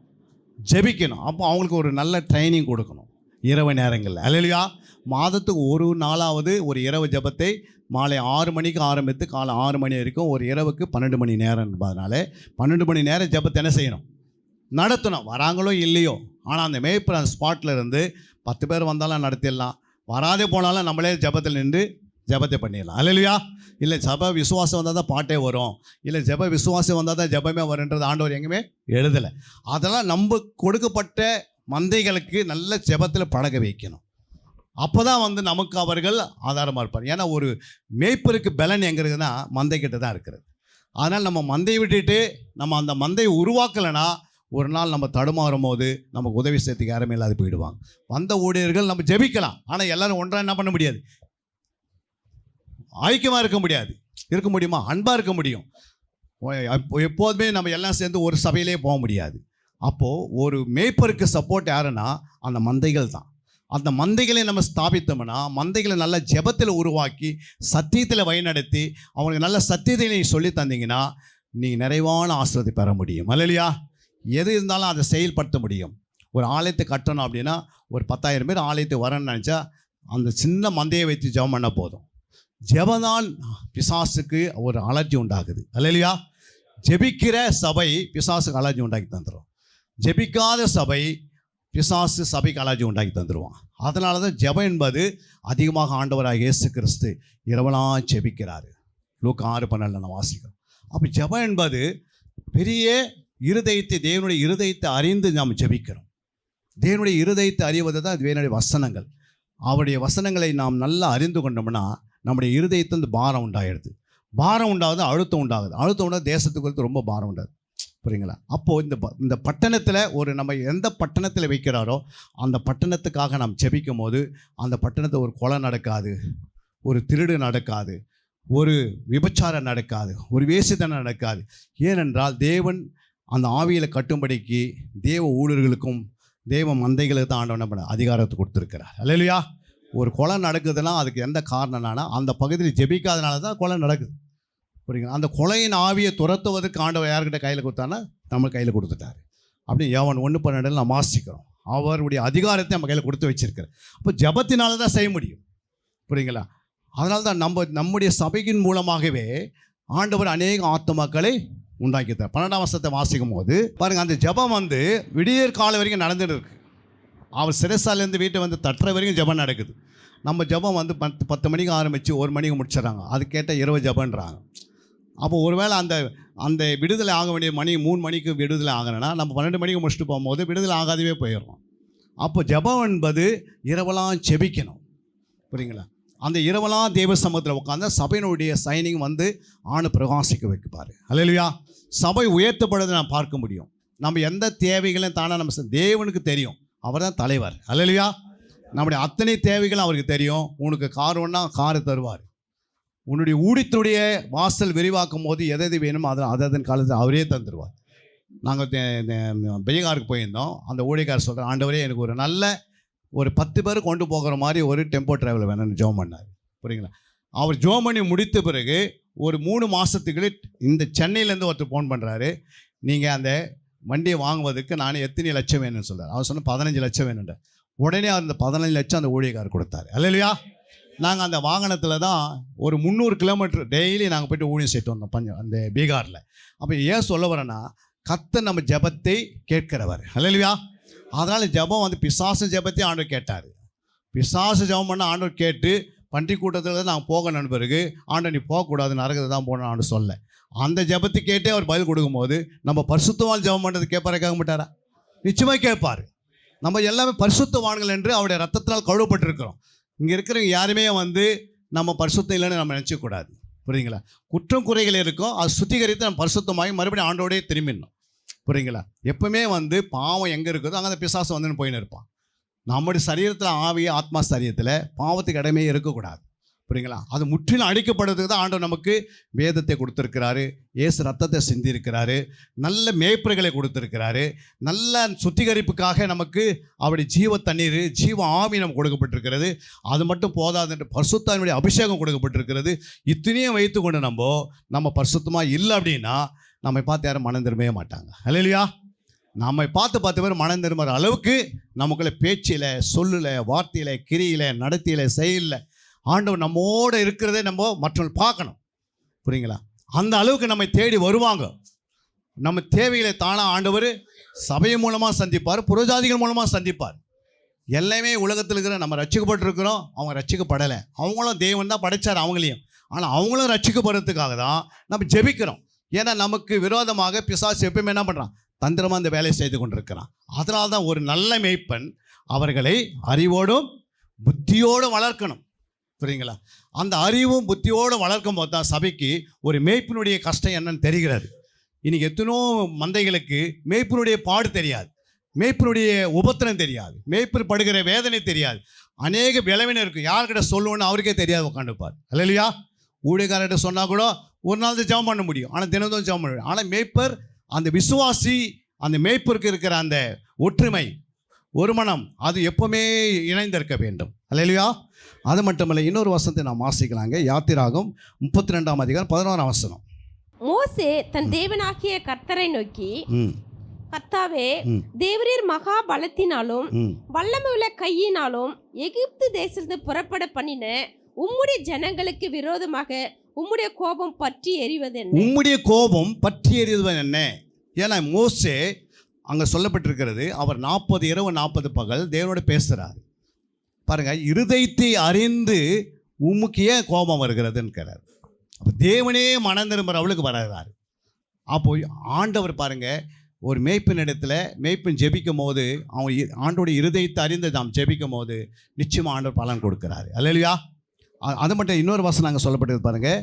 அங்கே சங்கீதம் 106:23 வாசிக்கும் போது, ஆகையால் அவர்களை நாசம் பண்ணுவேன் என்றார். ஆகையால் அவர்களை நாசம் பண்ணுவேன் என்றார். அப்பொழுது அவரால் தெரிந்து கொள்ளப்பட்ட மோசே அவர்களை அவர் அழிக்காதபடிக்கு அவருடைய உக்கிரத்தை ஆற்றும் பொருட்டு அவருக்கு முன்பாக திறப்பின் வாயிலே நின்றான். அல்லேலூயா. அப்போ திறப்பை திறந்து வைக்கிறது பாவம், அசுத்தங்கள். ஆனால் திறப்பை மூடுவதுக்கு தான் கர்த்தர் நம்மை ஏற்படுத்தி இருக்கிறார். அல்லேலூயா. ஒரு பட்டணத்தில், ஒரு தேசத்தில் திறப்பு திறந்திருந்தால் நிச்சயமாக அதை மூடுவதற்கு ஊழியர்கள் இல்லை என்றால் அந்த தேசத்தை தேவன் சீக்கிரமாக அடிச்சு விடுறாரு. புரியுங்களா? இப்போ சோதம் பட்டணம் திறப்பு திறந்திருந்தனால்தான் வெகு வேகமாக அடிக்கிறார் ஆண்டவர் தேசத்தை. அதே நினைவு பட்டணத்தை திறப்பை அவங்க மூடுவதற்கு 40 பகல் 40 இரவு புறஜாதி மக்களை எழுப்பி ஜெபம் பண்ணுறாங்க. அப்போ தேவன் என்ன பண்ணுறாங்க, அந்த திறப்பை அவங்க மூடுறதுனால்தான் அந்த நினைவு பட்டணம் ரட்சிக்கப்படுகிறது. அல்லேலூயா. அதே போல் நம்முடைய இந்திய தேசத்தில் திறப்பை மூடுவதற்கு தேவன் நம்மை தான் எடுத்துக்கொண்டிருக்கிறார். நம்ம தான் பழக வைக்கிறார். நம்ம தான் ஜெபிக்க வேண்டிய அவசியம். அப்போ திறப்பை மூடாத இடத்துல ஒரு குடும்பத்துக்கு திறப்பை மிக மூடுவதற்கு குடும்ப ஜெபம் இருக்க வேண்டும். அப்போ கட்டாமல் இதை செயல்படுத்த வேண்டும். இரண்டாவது தனிப்பட்ட ஜெபம் இருக்க வேண்டும். புரியுங்களா? அது விசுவாசில் செய்து ஆக வேண்டும். ஏன்னா இன்னைக்கு கேட்ட மெசேஜ் அவர்கள் சண்டே கேட்குற மெசேஜ் மண்டே கேட்டால் தெரியலன்றாங்க. புரியுங்களா? நாங்கள் காஷ்மீரிலிருந்து கன்னியாகுமரி வரைக்கும் போகாத சபையே கிடையாது, ஆலயம் கிடையாது. ஒவ்வொரு வாரத்துக்கும் ஒரு பக்கமாக ஆண்டு எடுத்துக்கொண்டு ஓடுறாரு. 52 வாரமாக 52 இடத்துக்கு ஓடிக்கிட்டு இருக்கிறோம். அதுக்கு என்ன காரணம்? எல்லா இடத்துலையும் போய் பார்க்குறோம். ஆனால் அவர்களுக்கு இன்றைக்கி கேட்ட மெசேஜை நாளைக்கு காலையில் சொன்னால் அவங்களால தெரியலன்றாங்க. அப்போ அவங்களுக்கு என்ன செய்யணும்னா, ஒவ்வொரு சண்டேவும் அவங்களுக்கு நல்ல ஒரு நோட்ஸ் வாங்கி கொடுத்து அவங்களுக்கு எழுத வைக்கணும் ஃபஸ்ட்டு. ஏன்னா எழுதுனா தான் சிந்தை சிதறாது. எப்போ எழுதுகிறாங்களோ அவங்களுக்கு அந்த மேய்ப்பர் என்ன சொல்ல போகிறார் அடுத்த வசனம்னு அந்த மந்தைகளுக்கு அந்த ஆர்வம் இருக்கும். புரியுங்களா? ஏதோ அவங்க அங்கேருந்து வர அவசர அவசரமாக ஒடியேற வேண்டியது, பைபிள் எடுக்காது வர வேண்டியது, பைபிள் எடுத்து வர வேண்டியது, அதை திறக்காதே இங்கே பார்த்துட்டு அவங்க போயிடறாங்க. ஏன்னா இது அறிவு பெருத்து காலம். ஒரு காலத்தில் அறிவு இல்லாமின் காலத்தில் எனக்கே தெரிஞ்சு 1964 நான் பிறக்கும் போது ஒரு 6 வயசு இருக்கும்போது எங்கள் வீட்டில் 5 அண்ணன் தம்பி இருந்தாங்க. எத்தனை அண்ணன் தம்பி எனக்கே தெரியல. அல்லேலூயா. ஏன்னா அந்த காலத்தில் வெளிப்புற ஸ்கூலில் படிச்சிருந்தோம். அந்த காலத்தில் டவுசரும் கிடையாது, ஒரு நல்ல ஒரு சட்டை கிடையாது, ஒரு ட்ரெஸ்ஸு தான் கொடுப்பாங்க, அது ஒரு வருஷம் போட்டுருக்கணும் கவர்மெண்ட்டில். அப்படி வாழ்ந்த காலகட்டத்தில் நமக்கு அந்த அறிவில். ஆனால் இன்றைக்கி சின்ன குழந்தை, 1 வயசு குழந்தை கேட்டு பாருங்கள், குடும்பத்தில் எத்தனை பேரை டான் அது சொல்லுது. இன்னைக்கு இருக்கிற அறிவுக்கும் அன்றைக்கி இருக்கிற அறிவுக்கும் வித்தியாசம் இருக்கிறது. அப்போ இன்றைக்கி அறிவின் காலத்தில் வேதத்தை மறக்கிறாங்க நம்ம ஜனங்க. அப்போ அந்த ஜனங்களுக்கு, மந்தைகளுக்கு நீங்கள் தான் சொல்லணும், வேதத்தை எடு. ஏன்னா வசனத்தை நம்ம சொல்லாத மெசேஜே அந்த வசனத்தை அவங்க வாசிக்கிறாங்க. டெய்லி ஒரு அதிகாரத்தை வாசித்தாங்கன்னா தசமாக எப்படி கொடுக்கணும்னு அவங்களுக்கு தெரிய வருது, காணிக்கு எப்படி போடணும்னு தெரிகிறது, ஒரு ஊழியை எப்படி ரெஸ்பெக்ட் பண்ணணும்னு தெரிகிறது, ஒரு பெரியவர்கிட்ட எப்படி கனமாக நடந்துக்கணும்னு அது தெரிகிறது, குடும்பத்தில் எப்படி வாழணும்னு அது தெரிகிறது. நம்ம கொடுக்காத மெசேஜில் அவங்க வாசிக்க ஆரம்பிக்கிறாங்க. நம்ம முழு பைபிளை 100 வருஷம் கொடுத்தா நம்ம மெசேஜ் கொடுக்க முடியாது. ஆனால் அவங்க முழு பைபிளை அவங்கள வாசிக்கிறதுக்கு நம்ம அவங்களுக்கு ட்ரைனிங் கொடுக்க வேண்டியது அவசியம். ஒரு ஆலயத்தில் இதெல்லாம் இருந்தால் தான் அவங்கள வரைக்கும் கொண்டு போக முடியும். 100 கிலோ பாலுக்கு 1 கிலோ புளி போட்டு நம்ம தயிர் போடுறதில்ல. அதுக்கு ஒரு கடுகள் வந்தாவே 100 லிட்டர் பால் என்ன பண்ணிடுது, தயிராக மாறுது. அப்போது 99 பரிசுத்தம் ஆகிட்டு ஒரு சின்ன பாவம் உள்ளந்தா முழு பாவத்தை அது என்ன பண்ணிடும், முழு பரிசுத்தத்துக்கு எடுத்துரும். புரியுங்களா? அப்போ முற்றிலும் பரிசுத்தன்றார் ஆண்டவர். 1 Thessalonians 5:21 சொல்ல நம்ம முற்றிலும் பரிசுத்தம் ஆகணும். கண்ணில் பரிசுத்தம், செவியில் பரிசுத்தம், உதடியில் பரிசுத்தம், வாயில் பரிசுத்தம், நாவல பரிசுத்தம், பேச்சில் பரிசுத்தம், சொல்லில் பரிசுத்தம். அப்போது இது எல்லாத்தையும் பரிசுத்தம் அடையணும். இருதயத்தில் பரிசுத்தம், எண்ணங்களில் பரிசுத்தம், சிந்தனையில் பரிசுத்தம், நினைவில் பரிசுத்தம், யோசனையில் பரிசுத்தம், உணர்வில் பரிசுத்தம் இருக்கணும். அப்புறம் நடத்தியில் பரிசுத்தம், கிரியில் பரிசுத்தம், செய்கையில் பரிசுத்தம். இதெல்லாம் ஒரே நாளில் நடக்கிறதுல நம்ம கொஞ்சம் கொஞ்சமாக அவங்கள என்ன செய்கிறோம், பரிசுத்த வழியாக முற்றிலும் வாங்க. ஆலயம் என்பது ஒரு ஒர்க் ஷாப் மாதிரி. ஒரு பழைய வண்டி உள்ள கொண்டு தள்ளுவாங்க ஒர்க் ஷாப்பில், ஆனால் போகும்போது எப்படி போகுது, புதுசாக போகுது. அது மாதிரி இங்கே வரவங்க விசுவாசிக்கலாம், மந்தைகளை வரும்போது பல பிரச்சனைகளும் வராங்க உள்ள. ஆனால் ஆலயத்துக்கு சமாதானம் இல்லாத போனால் எவ்வளோ கஷ்டம், ஆலயத்துக்கு சுகமாகாது போனால் எவ்வளோ கஷ்டம், ஆலயத்துக்கு ஆரோக்கியமாகலாம் என்ன கஷ்டம். அப்போ எங்கே போவாங்க? அப்போது தேவனுடைய ஆலயம் என்பது பரிசுத்தப்படுத்துகிற இடம். தேவனுடைய ஆலயத்தில் தான் பரிசுத்தப்படுத்த முடியும். தேவனுடைய ஆலயத்தில் தான் அவங்களுக்கு ஒழுங்கு கற்றுக் கொடுக்க முடியும். உலகம் எந்த இடத்துல போனாலும் ஒரு விசுவாசியை பரிசுத்தமாக நடத்தவே முடியாது. தேவனுடைய ஆலயம் இல்லை அப்படின்னா ஒரு மனுஷன் பரிசுத்தம் ஆகவே முடியாது, வருகையிலும் போக முடியாது. அப்போ அந்த ஆலயத்தில் அந்த மேய்ப்பர் கீழே தான் அந்த விசுவாசியில் பரிசுத்தம் ஆகுது. அவங்க தான் சிஸ்டனாக மாற முடியும். அப்போ அவங்களுக்கு சொல்லித்தர வேண்டியது நோட்ஸ் எடுக்கணும். 52 வாரத்துக்கு 52 மெசேஜ் எடுத்து ஒரு டைரியில் நோட் பண்ணி அவங்க அலமாரியில் வைக்கணும். அப்போ 25 வருஷம் சபையில் இருந்தாங்கன்னா 25 டைரி இருக்கணும். அப்போ அவங்க பின்னாடி வர சந்ததி யோசிக்கும், இதெல்லாம் என்ன டைரின்னு கேட்டால் எங்கள் தாத்தா ஆலயத்துக்கு போய் என்ன பண்ணார், 52 ஒவ்வொரு வருஷத்துக்கு எடுத்த மெசேஜ், என்னுடைய ஊழியக்காரர் கொடுத்த அத்தனை மெசேஜ் எங்கே இருக்குது, டைரியில் இருக்குது. பின்னாடி வர சந்ததி ஆசீர்வாதமாக இருக்கிறது. அல்லேலூயா. அதை தான் நம்மளுக்கு பொக்கிஷம். அப்போ வராங்க, அவங்க எந்த வசனத்தை நோட் பண்ணுறதில்ல, என்ன சொன்னாங்கன்னா அவங்களுக்கு தெரியல. மத்தேயு 13:19 ஒருவன் ராஜ்யத்தின் வசனத்தை கேட்டும் ஒருவன் ராஜ்யத்தின் வசனத்தை கேட்டும் உணரா உணராதிருக்கும் போது பொல்லாங்கன் வந்து அவன் இருதயத்தில் விதைக்கப்பட்ட வசனத்தை பறித்து கொள்ளுகிறான். அவனே வழி அருகே விதைக்க. அப்போ ராஜ்யத்தின் வசனத்தை நம்ம சண்டே போதிக்கிறோம், உபதேசிக்கிறோம், பிரசங்கம் பண்ணுகிறோம், ஆலோசனை கொடுக்கிறோம், புத்திமதி சொல்லுகிறோம், அறிவு சொல்லித்தரோம். ஆனால் அந்த வசனத்தை அவன் கேட்டுட்டு கொஞ்ச நேரத்தில் போகிறதுக்கு முன்னாடி என்ன பண்ணுது? வசனத்தை பிசாசு உணர்வு இல்லாதனால, இருதயத்தில் உணர்வு ஒன்று இல்லாதனால தான் நம்ம எவ்வளோ வசனம் விதைக்கிறோமோ அந்த வசனத்தை எடுப்பதற்கு எத்தனை இரவு உட்காரோம், நம்ம எத்தனை பகல் அதுக்காக என்ன பேசுவது, புரியுங்களா? எத்தனையோ மூத்த விசுவாசம் சொல்லுவாங்க, ஐயா பேசுகிறதே பேசியிருக்கிறார் வருஷமெல்லாம் சொல்லுவாங்க. அதனால் ஒவ்வொரு வருஷமும் ஒவ்வொரு ஆகாரத்தையும் நம்ம கொடுக்கணும், புரியுங்களா? இந்த வாரம் பிரியாணி போட்டால் அடுத்த வாரம் என்ன கொடுக்கணும்? மட்டன் பிரியாணி போடணும், அடுத்த வாரத்தும் சிக்கன் பிரியாணி போடணும், அடுத்த வாரத்தும் காடை பிரியாணி போடுற மாதிரி தான் வசனங்கள். அல்லேலூயா. அப்போ நல்லா உருவாக்கப்படுவதுக்கு மேய்ப்பர் காலத்தில் தான் எல்லாமே ஆண்டு கொடுத்துட்டாரு. அல்லேலூயா. ஒரு மேய்ப்பருக்கு என்ன சொல்கிறாரோ அது கேட்டு நடந்தாவே விசுவாசிகளுக்கு பூரண ஆசீர்வாதம். அல்லேலூயா. இங்கே அங்கே அலைந்து தெரிய வேண்டிய அவசியமே கிடையாது. இன்றைக்கி விசுவாசிகள் ஏன் அலைந்து தெரிகிறார்கள் என்றால், அந்த மேய்ப்பன் சொல்வது ஏன் ஏற்றுக்கொள்வென்றால், நம்ம ஒரு விசுவாச ரட்சிப்புகளை நடத்தும் போது அந்த மேய்ப்பர் அந்த நல்ல ஒரு புத்திமதியை சொல்லி அவளுக்கு நல்ல அறிவை புகுத்தணும்னா அது உன்னை ஒரு நாள் விட்டு விலகாது. அல்லேலூயா. மேய்ப்பர் கரத்தில் தான் எல்லாமே கொடுத்துட்டாரு. 5 விதமான ஊழியத்திலையும் மிக சிறந்த ஊழியம் மேய்ப்பர் ஊழியம். அல்லேலூயா. ஒரு குழந்தை பிரஸ்ட் பண்ணுறதுலேருந்து அடக்காராதனை வரைக்கும் மேய்ப்பர் தான் பொறுப்பெடுக்கணும், புரியுங்களா? எந்த இடத்துல ஆடுகள் சுற்றினாலும் மேய்ப்பரை தான் கணக்கு கேட்பார். சூசையரை கூப்பிட்டு அந்த ஆடிங்கெல்லாம் சுற்றி இருக்குதுன்னு கேட்கவே மாட்டார். ஒரு தீர்க்கதரிசி கூப்பிட்டு கேட்க மாட்டார். ஒரு போதகரை கூப்பிட்டு கேட்க மாட்டார். ஒரு அப்போஸ்தலரை கூப்பிட்டு கேட்க மாட்டார். ஆனால் மேய்ப்பரை நிச்சயமாக கேட்பார். அல்லேலூயா. ஏன்னா மேய்ப்பர் கீழே தான் அந்த மந்தைகள் உருவாக்கப்படுகிறது. மேய்ப்பர் தான் அதுக்கு உத்தரவாதம் பண்ணியிருக்கிறாங்க. வாசிக்கலாம் அந்த வசனத்தை. எபிரேயர் 13ஆம் அதிகாரம் 17ஆம் வசனம். உங்களை நடத்துகிறவர்கள் உங்கள் ஆத்துமாக்களுக்காக உத்தரவாதம் பண்ணுகிறவர்களாய் விழித்திருக்கிறவர்களாக காணபடியால் அவர்கள் துக்கத்தோடு அல்ல சந்தோஷத்தோடு அதை செய்யும்படி அவர்கள் கீழ்ப்படிந்து அடங்குங்கள். அல்லேலூயா. பாருங்க, உங்களை நடத்துகிறவர்கள் அப்படின்னு யார் நடத்து? மேய்ப்பர் தான் நடத்துகிறாங்க. இரண்டாவது சொல்றாரு, உங்கள் ஆத்துமக்களுக்காக உத்தரவாதம் பண்ணுகிறபடியே விழித்திருக்கிறாங்க. நம்ம நீங்கள் மேய்ப்பர் எவ்வளோ விழுத்திருந்து ஜெபிக்கிறாங்க, புரியுங்களா? ஒரு இரவெல்லாம் ஜெபித்தாதான் அந்த ஆத்மாவை நம்ம ஆதாயப்படுத்த முடியும், நித்திய ஜீவனைக்கு உண்டாக்கி தர முடியும், மனவாட்டிகளை உருவாக்க முடியும். அப்போ ஆண்டவர் என்ன சொல்கிறாரு? அவர்கள் துக்கத்தோடு அல்ல சந்தோஷத்தோடு அதை செய்யும்படி அவர்களுக்கு கீழ்ப்படிந்து அடங்குங்கள். அப்போ விசுவாசிகள் எல்லாம் யார் கீழ்ப்படியணும்? அந்த மேய்ப்பருக்கு கீழ்ப்படிந்து அடங்கி இருக்கணும். அப்படி அடங்கி இருக்கும் போது அவர்கள் துக்கத்தோடு அப்படி செய்தால் அது உங்களுக்கு பிரயோஜனமாக இருக்க மாட்டாது. அப்போ 7ஆம் வசனத்தை நான் வாசிக்கிறேன். அதே 13:7 தேவ வசனத்தை உங்களுக்கு போதித்து. அப்போ வேத வசனங்களை என்ன செய்திருக்கிறாங்க? உங்களுக்கு போதித்து உங்களை நடத்தினவர்களை நீங்கள் நினைத்து அவர்களுடைய நடக்கையின் முடிவை நன்றாய் சிந்தித்து அவருடைய விசுவாசத்தை பின்பற்றுங்கள். அப்போ ஒரு மேய்ப்பருடைய விசுவாசத்தை ஆண்டவர் சொல்றாரு, ஏன் விசுவாசத்தை பின்பற்ற சொல்ல. ஆனால் அப்போஸ்தலனாகிய பவுல் சொல்கிற இந்த இடத்துல ஏன் விசுவாசத்தை, ஒரு மேய்ப்பனுடைய விசுவாசத்தை யார் பின்பற்றுவாங்கன்னா அந்த மந்தைகள். அல்லேலூயா. அந்த அளவுக்கு நம்ம விசுவாசம் நமக்குள்ளே இருக்குதா? நம்ம அவங்களுக்கு முன்னாடியே நம்ம என்ன பண்ணுறோம்? நம்முடைய பலவீனத்தெல்லாம் சொல்லின்னு இருக்கிறோம். சில நேரத்தில் பார்த்தீங்கன்னா மேய்ப்பர்கள் தன்னுடைய பலவீனத்தெல்லாம் சொல்லதுனால இந்த மேய்ப்பருக்கு இவ்வளோ பலவீனம் இருக்கும்போது இவர் எப்படி என்னை சுகப்படுத்த முடியும், இவர் எப்படி என்னை நடத்த முடியுன்றது அளவுக்கு நம்ம என்ன பண்ணிடுறோம்? அவங்களுக்கு ஒரு பலவீனம் உண்டாகிடுது. அதனால் எந்த மேய்ப்பராக இருந்தாலும் அந்த மேய்ப்பர்கள் ஒரு நாளும் விசுவாசிகளுக்கு முன்னாடி என்ன பண்ணிடக்கூடாது?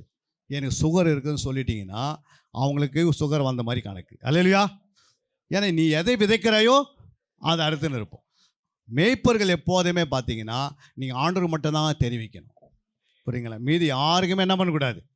மேய்ப்பர் அம்மாவோ தன்னுடைய குறைகளை நீங்கள் ஒரு விசுவாசி சொல்லிட்டீங்கன்னா அதை அவங்க பிடிச்சிடுவாங்க. அதுக்கு பிறகு நீங்கள் வர அங்கங்கே என்ன பண்ணுவாங்க? அந்த பலவீனத்தை காட்டுவாங்க.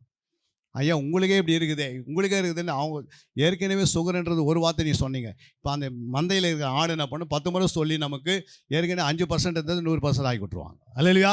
அது பிறகு ஆள் சபைக்கு வராதபடியே தடுத்து நிறுத்தது யார்? இந்த பலவீனமான மந்தைகள். அதனால தான் மேய்ப்பர் கர்த்தருக்கு மட்டும்தான் தெரிவிக்கணும். அது என்ன அதாவது மரணமும் உயிர்த்தல் யாருக்கிட்ட இருக்குது?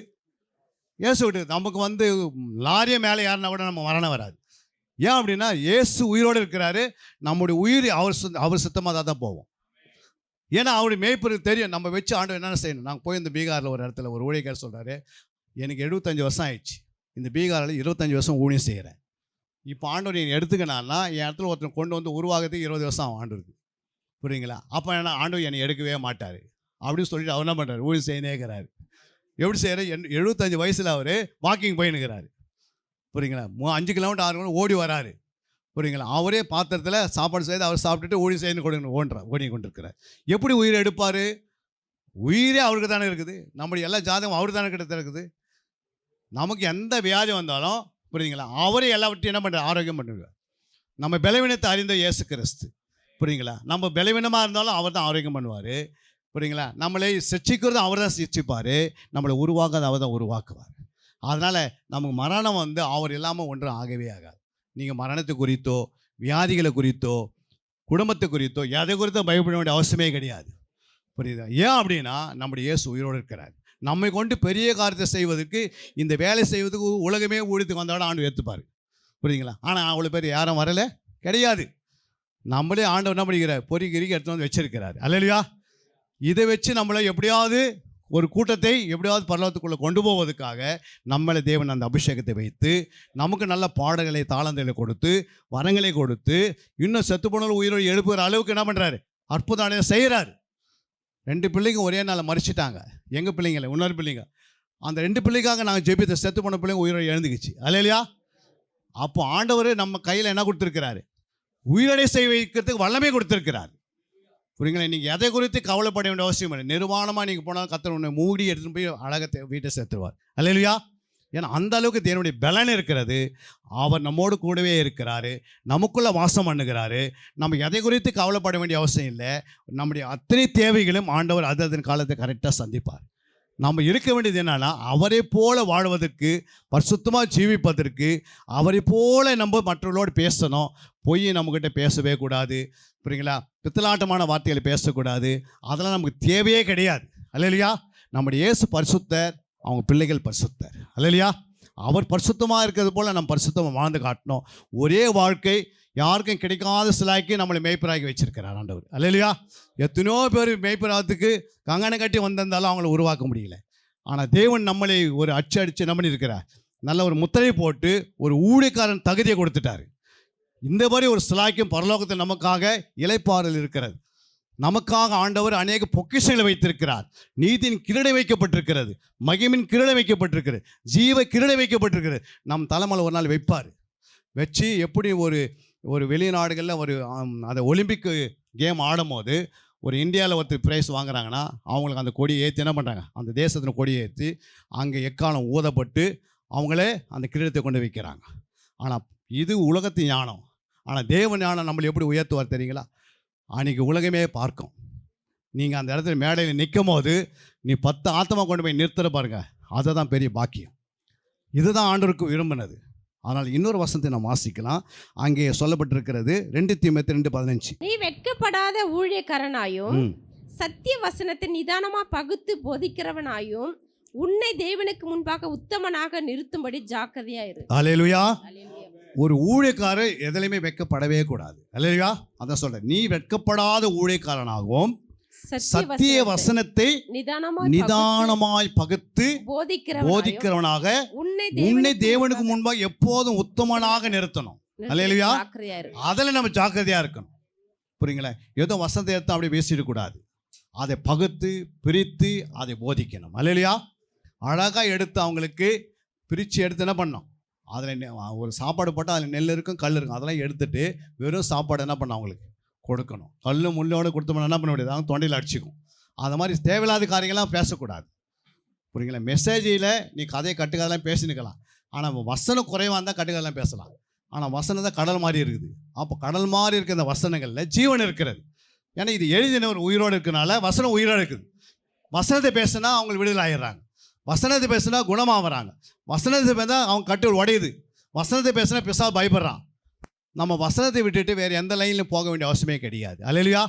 அதனால தான் அதை பகுத்து பிரித்து அவங்களுக்கு கருத்தோடு நம்ம போதிக்கிறது வேற, உபதேசிக்கிறது வேற, பிரசங்கம் பண்ணுறது வேற. பிரசங்கம் பண்ணுறது சபைக்கு வெளியே. புரியுங்களா? உபதேசம் யாருக்கு பண்ணணும், போதனை யாருக்கு பண்ணணும்? ஆண்டவர் நீதிமொழிகள் 9:9 வாசிக்கலாம். ஞானமுள்ளவனுக்கு போதகம் பண்ணு. பாருங்க, ஞானமுள்ளவனுக்கு போதகம் பண்ணு, அவன் ஞானத்தில் தேர்வான். நீதிமானுக்கு உபதேசம் பண்ணு, அவன் அறிவிலை விருத்தி அடைவான். ஹல்லேலூயா. அங்கே போதகம், உபதேசம், ஞானம், அங்கே அறிவுன்னு போட்டிருக்கிறாரு. அப்போ ஞானம் உள்ளவனுக்கு நம்ம என்ன செய்யணும்? போதிக்கணும், டீச்சிங் பண்ணணும், அவங்களுக்கு சொல்லி தரணும். புரியுங்களா? அன்புனா என்ன? 30% அன்பு, பூரண அன்பு 60%, பரிபூரண அன்பு 100%. அப்போ முதல் நம்ம அன்பாக இருக்கிறோம், அதை பூரண அன்பாக மாற்றணும். அப்புறம் பரிபூரண அன்புகளை கொண்டு போய் நிறுத்தணும். சந்தோஷமாக இருந்தாங்க 30%, மகிழ்ச்சியாக இருக்கிறது 60%, களி கூறுறது 100%, கோபம் 30%, கடுங்கோபம் 60%, உக்கிரம் 100% அப்படின்னு வேதத்தில் இருக்குது. அப்போ 30% நீ இப்போ எப்படி இருக்கிற? கோபப்படுறப்பா, கோபத்தை என்ன பண்ணிக்கோ, நீ நிறுத்தனா உடனே அந்த இடத்துல தாழ்மையை கொண்டு வா, சாந்தத்தை கொண்டு வா, அதை குறித்து தியானம் பண்ணு சொன்னால் அந்த அறிவு அவங்களுக்கு புகுத்தணும்னா ஆட்டோமேட்டிக்காக அவங்களுக்கு என்ன பண்ணாது? கோபம் நீங்க சாந்தம் வந்துடுறாங்க. அப்போ ஆண்டவர் ஒவ்வொரு வசனத்திலையும் இப்படி எழுதி வச்சிருக்கிறார். ஒரு அன்பு எப்படி பிறக்குது, அது அந்த அறிவு நமக்கு இருக்குன்னு தான் ஆண்டவர் சொல்கிறாரு.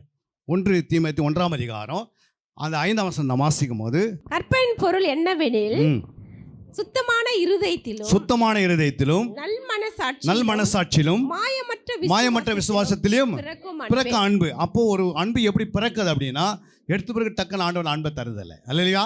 கற்பனையின் பொருள் என்னவெனில், கற்பனை என்பது வேதத்தில் 3 விதமான கற்பனை இருக்கிறது. அல்லேலூயா. 1 மத்தேயு 22:37 நாம் வாசிக்கிறோம். முதலாவது, உன் முழு இருதயத்தோடும் முழு ஆத்மாவோடும் முழு பலத்தோடும் முழு மனதோடும் என்ன செய்? தேவனிடத்தில் அன்பு கூறுவாயாக. அதே போல இரண்டாவது ஒரு அன்பு என்ன சொல்றாரு? உன்னிடத்தில் நீ அன்பு கூறுவது போல நீ பிறனிடத்தில் அன்பு கூறுவாயாக. இது 2ஆம் கற்பனை. 3ஆம் கற்பனை எபேசியர் 6:3, உன் தகப்பனையும் உன் தாயும் கனம் பண்ணுவாயாக. உன் தகப்பனையும் தாயும் கனம் பண்ணுவாயாக என்பதே வாக்குத்தத்தமுள்ள முதலாம் கற்பனை. இது முதலாம் கற்பனையா இருக்குது. அப்போ முதலாம் கற்பனை, பிரதான கற்பனை, அப்புறம் முதல் கற்பனை. இந்த 3 கற்பனையிலே நம்ம என்ன செய்யணும்? அறியணும். அதை ஆண்டு சொல்ற கற்பனையின் பொருள். கற்பனைக்கு என்ன இருக்குது? 3 பொருள் இருக்குது. முதல் கற்பனை, 2ஆம் கற்பனை, 3ஆம் கற்பனை. இந்த 3 கற்பனை எப்படி இருக்குதுன்னா, நியாயப்பிரமாணமும் தீர்க்கதரிசன ஆகமங்களும் புதிய ஏற்பாடும் எல்லாமே இதில் அடங்கி இருக்கிறது என்று அங்கே நம்ம வாசிக்கிறோம். அப்போ எல்லாமே நம்ம என்ன செய்கிறோம்? ஆதியாகட்டும் வெளிப்படுத்தின வரைக்கும் நல்லா வாசிக்கும் போது, இந்த கற்பனைகள்லாம் வாசித்து கொண்டு வரும்போது நமக்கு இந்த அன்பு வந்துனாவது உருவாக்கப்படுகிறது. அதை 1 தீமோத்தேயு 1:5 வாசிக்கும் போது, சுத்த இருதயம், நல்ல மனசாட்சி, மாயமற்ற விசுவாசம், இது 3 ஒருத்தருக்குள்ள இருந்தால் அன்பு பிறக்கிறது. அல்லேலூயா. அப்போ ஒரு அன்பு பிறப்பதுக்கு சிலக்குள்ள அசுத்தமான இருதயம் இருக்குதுன்னா, அசுத்தமான மனசாட்சி இருந்தால், அவிசுவாசம் இருந்துச்சுன்னா அவங்களுக்கு அன்பு பிறக்காது, மாயமலான அன்பு பிறந்துடும். புரியுங்களா? அப்போ நம்ம அப்படி இருக்காதபடிக்கு ஆண்டவன் சொல்கிறாரு, சுத்த இருதயம் நம்மளுக்கு இருக்க வேண்டும். அல்லேலூயா. அப்போ சுத்த இருதயம் எப்படி உருவாகுது அப்படின்னா, அங்கே விசுவாசத்தில் தான் உருவாகுது என்று அப்போஸ்தலர் 15:9 வாசிக்கலாம். விசுவாசத்தினாலே அவருடைய இருதயங்கள் சுத்தமாக்கி. அப்போ விசுவாசத்தினாலே இருதயம் சுத்தமாகுது. புரியுங்களா? அப்போ விசுவாசத்தில் இருதயம் சுத்தமாகி, சுத்தமான ஒரு இருதயம் வந்த பிறகு அவங்க தரிசனத்தை காண்கிறாங்க. இருதயத்தில் சுத்தமுள்ளவர்கள் தேவனை தரிசிப்பார்கள். அப்போ இருதயத்தில் சுத்தம் வரணும். 2வது, நல் மனசாட்சி வரணும் ஆத்மாவில். 3வது, நம்முடைய ஆவியிலே விசுவாசம் பரிசுத்தமாக இருக்க வேண்டும். இது 3ம் வரும்போது அன்பு உள்ள பிறக்கிறது. அந்த அன்பு பிறந்த பிறகு ஆண்டவர் என்ன செய்றாரு? ரோமர் 5:5 சொல்றார், மேல நமக்கு அருளப்பட்ட பரிசுத்த ஆவினாலே தேவ அன்பு நம்முடைய இருதயங்களில் ஊற்றப்பட்டிருக்கிறபடியால் அந்த நம்பிக்கை நம்மை வெட்கப்படுத்தாது. அப்போ ஆண்டவர் என்ன பண்ண? அன்பு பிறந்த பிறகு கிறிஸ்து தான் உள்ள பிறக்கிறாரு. அவர் தான் அன்பு, அவர் தான் வசனம், அவர் தான் வார்த்தை, அவர் தான் சத்தியம். அப்போ அன்பு உள்ள பிறந்த பிறகு ஆவியான உடனே என்ன பண்ணுறாரு? அன்பின் ஆவியை ஊற்றுகிறார். ஏன்னா எதுக்கு ஊற்றுகிறான்னு, அந்த அன்பு வளர வேண்டும். புரியுங்களா? அப்போ நாளுக்கு நாள் வண்டும்னாது அன்பு பூரண அன்பாக மாறுது, பரிபூரண அன்பாக மாறுது. பூரண அன்பை பயத்தை என்ன பண்ணிது? புறம்பே தள்ளுது. எதை குறித்து பயப்பட மாட்டான் அது பிறகு. அதனால தான் அன்புக்கு நிகரானது ஒன்றுமே கிடையாது உலகத்தில். அல்லேலூயா. அப்போ அன்பு மாயமலான அன்பும் இருக்கிறது, சுயமுள்ள அன்பு இருக்கிறது, தேவ அன்பு இருக்கிறது. அப்போ தேவ அன்பு வார்த்தையினாலேயே உருவாகிறது. ப்ராக்டிக்கலாக செய்கிறது நம்ம வேதத்தில் 5 காரியம்தான். 1, நம்ம ப்ராக்டிக்கலாக செய்து ஞானஸ்தானம் ப்ராக்டிக்கலாக செய்யணும். ப்ராக்டிக்கலாக என்ன பண்ணுறோம்? ஒருத்தருக்கு போய் ஞானஸ்தானம் கொடுக்கணும். சும்மா கை வச்சு ஞானஸ்தானம் எடுத்துக்கணும் அப்படி சொல்ல முடியாது. அது ப்ராக்டிக்கலாக செய்கிறோம். 2வது, திருவிருந்து ப்ராக்டிக்கலாக செய்கிறோம். 3வது, கால் கழுவுவது ப்ராக்டிக்கலாக செய்கிறோம். 5வது, ஆராதனை செய்து ப்ராக்டிக்கலாக செய்கிறோம். 5வது என்ன செய்கிறோம்? 1, ஞானஸ்தானம் ப்ராக்டிக்கலாக செய்யணும். 2வது, சொல்லுங்க, திருவிருந்து. இது ப்ராக்டிக்கலாக செய்தாகணும். மூன்றாவது, கால் கழுவுறது எல்லாருடைய ஒரு வருஷத்துக்கு ஒரு முறையாவது என்ன பண்ணோம்? சபையில் இருக்கிற அத்தனை பேரும் ஒருவருக்கு ஒரு கால் என்ன பண்ணோம்? கழுவணும். நான்காவது என்ன? ஆராதனை. அதுவும் நம்ம ப்ராக்டிக்கலாக ஆண்டவரை மகிமைப்படுத்தி ஆகணும். புரியுங்களா? இப்படி நம்ம ஒவ்வொரு காரியங்களை செய்யும் போது இது ப்ராக்டிக்கல். ஆனால் மீதி எல்லாமே வார்த்தையாக இருக்கிறது. புரியுங்க? அன்பும் வார்த்தையாக தான் பார்க்குறோம், சாந்தமும் வார்த்தையாக தான் பார்க்குறோம். அது நமக்குள்ளே போய் உருவாங்கினா தான் அன்பை வெளிப்படுத்த முடியும். இல்லையா? அப்போ கற்பனையின் பொருள் உள்ளே போகணும். அப்போ வசனங்கள் உள்ளே போய் வசனம் வித்தா மாறி, வித்து என்ன பண்ணுது? அன்பாக மாறி வெளிப்படுகிறது. நம்ம மூலமாக அன்பு வெளிப்படுகிறது. அப்போ அந்த வசனம் உள்ளே போகலை தான் பிசாசு என்ன பண்ணிடுறான்? வசனம் எப்போ உள்ளே போகுதோ உடனே அவன் என்ன பண்ணிடுறான்? அதை பறித்து கொள்கிறான். அதனால தான் விசுவாசிகளுக்கு நம்ம என்ன பண்ணுறோம்? அந்த வசனங்களை நோட் பண்ண வைக்கணும், எழுத வைக்கணும். புரியுங்களா? தேவனுடைய காலேஜுக்கு போகும்போது நோட்டு அவ்வளோ நோட்டு தூக்கின்னு போகிறான், ஸ்கூலுக்கு போகும்போது தூக்கின்னு போகிறான். ஏன் தேவனுடைய பாதத்தில் வரும்போது ஏன் அது எழுதக்கூடாதா? அது மேய்ப்பர் தான் சொல்லணும். நம்ம விட்டுட்டோம்னா நாளைக்கு அந்த விசுவாசியை நமக்கு ப்ராப்ளம் மாறிடுவாங்க, நமக்கு எதிர்த்து நிற்பாங்க, நமக்கு முறையிடுவாங்க, முறுமுறுப்பாங்க, பலவீனத்தை உண்டு பண்ணுவாங்க, எதிர்த்து பேசுவாங்க, சிலருக்கு எதிர்த்து அடிக்கிறாங்க. புரியுங்களா? மேய்ப்பர் கொஞ்சம் ஏமாந்தால் என்ன பண்ணிடுறாங்க? விசுவாசி எழும்புறாங்க. கேள்விப்படுறோம் நாங்கள் அழியத்தில். இப்போ உத்தரமேரியில் நீங்கள் பாருங்கள், ஞானஸ்தானம் கொடுத்துட்டாங்க, குடும்பத்தோடு ஞானஸ்தானம் கொடுத்துட்டாங்க. 3 பிள்ளைங்க இருக்கிறாங்க. அப்போ அந்த ஐயா என்ன பண்ணார்? வந்தவர் கொஞ்ச நாள் சர்ச்சுக்கு வந்தார். அந்த அம்மா மட்டும் வர ஆரம்பித்தா 3 பிள்ளைங்க வர ஆரம்பிச்சு. இப்போ அந்த ஐயா என்ன பண்ணிட்டாரு? கொஞ்சம் கொஞ்சமாக வேலை செய்கிற வேலைன்னு சொல்லி சர்ச்சை விட்டு என்ன பண்ணிட்டார்? அப்படியே சுற்றினே இருந்தார். திடீர்னு மரணம் சந்திச்சிச்சு. 35-40 வயசுக்குள்ளே மரணம் சந்திச்சு. இப்போ மரணம் சந்தித்த பிறகு அவரை கொண்டு வந்து வீட்டில் என்ன பண்ணாங்க? அவர் வச்சுட்டு என்ன சொல்லி அழுறாங்கன்னா, இயேசு ஒரு கல்லான தெய்வம் அப்படின்னு அந்த 3 பிள்ளைங்களும் சொல்லி அழுது. அப்போ என்ன அர்த்தம்? நம்ம ஒரு மந்தையில் நீங்கள் ஞானஸ்தானம் யாருக்கு கொடுத்தீங்களோ அவங்க எங்கே போனாலும் விடாமல் அவங்களுக்கு போய் என்ன பண்ணணும்? ஜெபிக்கணும், அவங்களை எப்படியா கொண்டு வரணும். அந்த ஒரு மனுஷன் மூலமாக இவங்க பெட்டி செய்து கொண்டு போயிட்டாங்க அந்த இடத்துக்கு. அந்த பெட்டி அவங்க விட்டுட்டு வெறும் சாவை எடுத்துன்னு அவங்க அடங்க பண்ணுறாங்க. அந்த பெட்டியை பாஸ்ட் தூக்கின்னு சர்ச்சைக்கு வராரு. யோசித்து பாருங்கள். அப்போ யாரால் அது? ஞானஸ்தானம் நம்ம தானே கொடுத்தோம். ஏன் அதை ஒரு வருஷம் மொத்தம் கொடுக்க வேண்டியது தானே? நல்லா அவங்க உருவாக்கணும் பிறகு ஞானஸ்தானம் கொடுத்தா நல்லது தானே? அவசரப்பட வேண்டிய அவசியமே இல்லை. அவசரப்பட்டு கொடுத்ததுனால இப்போ அந்த விசுவாசம் என்ன பண்ணிட்டார்? மறிச்சிட்டார். யாருடைய நாம் தூசிக்கப்படுது? ஒன்று ஆண்டோடைய நாம் தூசிக்கப்படுது. அந்த பெரிய மக ஜெபம் அழறாம் போது அந்த இருக்கிற அத்தனை மக்களுக்கு மத்தியில் அது எப்படி அழுதுனா, உலகம் புறஜாதிகள் மக்களை இயேசு ஒரு கல்லான தெய்வம்னு சொல்லி அழுது. கல்லான தெய்வம் தான் இயேசு அப்படின்னு சொல்லுது. அப்போ கேட்குறவங்களுக்கு எப்படி இருக்கும்? எவ்வளோ இடர்கள் உண்டாகுது? அப்போ நான் சபையில் 10 பேர் இருந்தாலும் 1000 பேர் இருந்தாலும் கர்த்தர் எவ்வளோ கொடுத்தாரோ அவ்வளோ பேரையும் நம்ம பரிசுத்தமாய் உருவாக்கணும். சரிங்களா? நமக்கு ஒரு 10,000 ஆத்மா வேணும் அப்படின்னு அவசியமே கிடையாது. உனக்கு உணவு உடைகள் இருக்கேடா நம்ம உங்களுக்கு உங்கள் மனைவிக்கு பிள்ளைக்கு கர்த்தர் கொடுத்துருவார். புரியுங்களா? சபையிலேருந்து தான் வரல, கர்த்தரே உனக்கு தேவ தூதரமான அனுப்பி உன் தேவைகள்லாம் சந்தித்துருவார். அல்லேலூயா.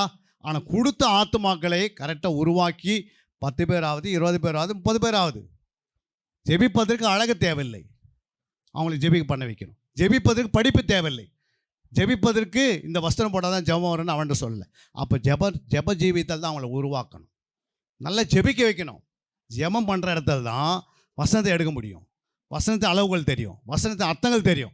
ஜெபிக்காதவங்களுக்கு ஒருத்தருக்கு எவ்வளோ தான் வசனம் சொல்லலாம், அது வந்து வசனத்தை புரிந்து கொள்ளவே முடியாது. அதனால் எல்லாமே ஜெபிக்கணும். அப்போ இந்த ஜெபத்தை நடத்தி கற்றுக் கொடுக்குற யாருன்னா நல்ல மேய்ப்பர். அதான என் இருதயத்துக்கு ஏற்ற மேய்ப்பரை நான் உங்களுக்கு கொடுப்பேன், அவர்கள் அறிவோடும் புத்தியோடு நடத்தணும் தான் ஆண்டவர் சித்தம். அப்போ ஆண்டோடைய இருதயத்துக்கு ஏற்றவர்களாக இங்கே நம்ம அமர்ந்திருக்கிறோம். இங்கே எல்லாமே ஆண்டோடைய இருதயத்துக்கு ஏற்றதான் நம்ம உட்கார்ந்துருக்கோம். ஆனால் எப்படி நடத்துகிறோம் என்று தான் ஆண்டவர் சித்தம். அவங்களை சத்தியத்தில் நடத்துகிறோம். 1 தீமோத்தேயு 2:4 சொல்லப்பட்டிருக்கிறது, எல்லா மனுஷர்களும் ரட்சிக்கப்பட வேண்டும், சத்தியத்தை அறிகிற அறிவை அடையும்படி அவர் சித்தமுள்ளவளாக இருக்கிறார். அப்போ எல்லா ஜனங்களும் ரட்சிக்கப்பட வேண்டிய தேவ சித்தம். ரட்சிக்கப்பட்டு சபையில் சேர்த்துருக்கு அவங்க எதை அறியணும்? சத்தியத்தை அறியணும். புரியுங்களா? அப்போ சத்தியத்தை அறிய வரைக்கும் விடக்கூடாது. புரியுங்களா? அவங்களுக்கு கற்றுக் கொடுத்தே ஆகணும்.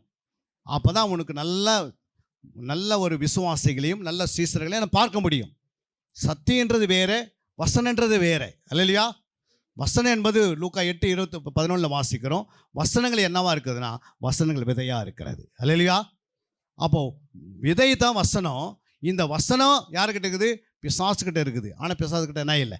சத்தியம் இல்லை என்று இயேசு யோவான் 8:44 வாசிக்கிறோம். அவனிடத்தில் சத்தியம் இல்லாதபடியினால் அவன் பொய்க்கு பிதாவாக இருக்கிறான். அல்லையா? அப்போ பிசாசுக்கிட்ட என்ன இல்லை? சத்தியம் இல்லை. சத்தியம் தான் அவன் எப்போ விடுதலாகி மனம் திரும்பி நம்மக்கிட்ட உட்காந்துருப்பான். அல்லையா? அவன் மனம் திரும்பாதனால அவன் பொய்க்கு பிதாவாக இருக்கிறான். பொய்க்கு பிதாவாக இருக்கிறதுனால நம்மளை ஏமாற்றி கொண்டே இருப்பான். அப்போ சத்தியம் என்பது கனியை குறிக்கிறது, வசனம் என்பது விதையை குறிக்கிறது. நம்ம விதை போடுகிறோம், பல நாள் ஆன பிறகு அன்பு உருவாகுது. அல்லையா? இன்றைக்கி விதை போடுறோம், மாமரம் ஒரே நாள் மாமரம் காய்க்காது, ஒரு பல நாள் ஆட்கிறது. அப்போ விதை என்பது பாதுகாக்க வேண்டியது. பண்படுத்தப்பட்ட இருதயத்தில் தான் விதை விதைக்கிறோம்.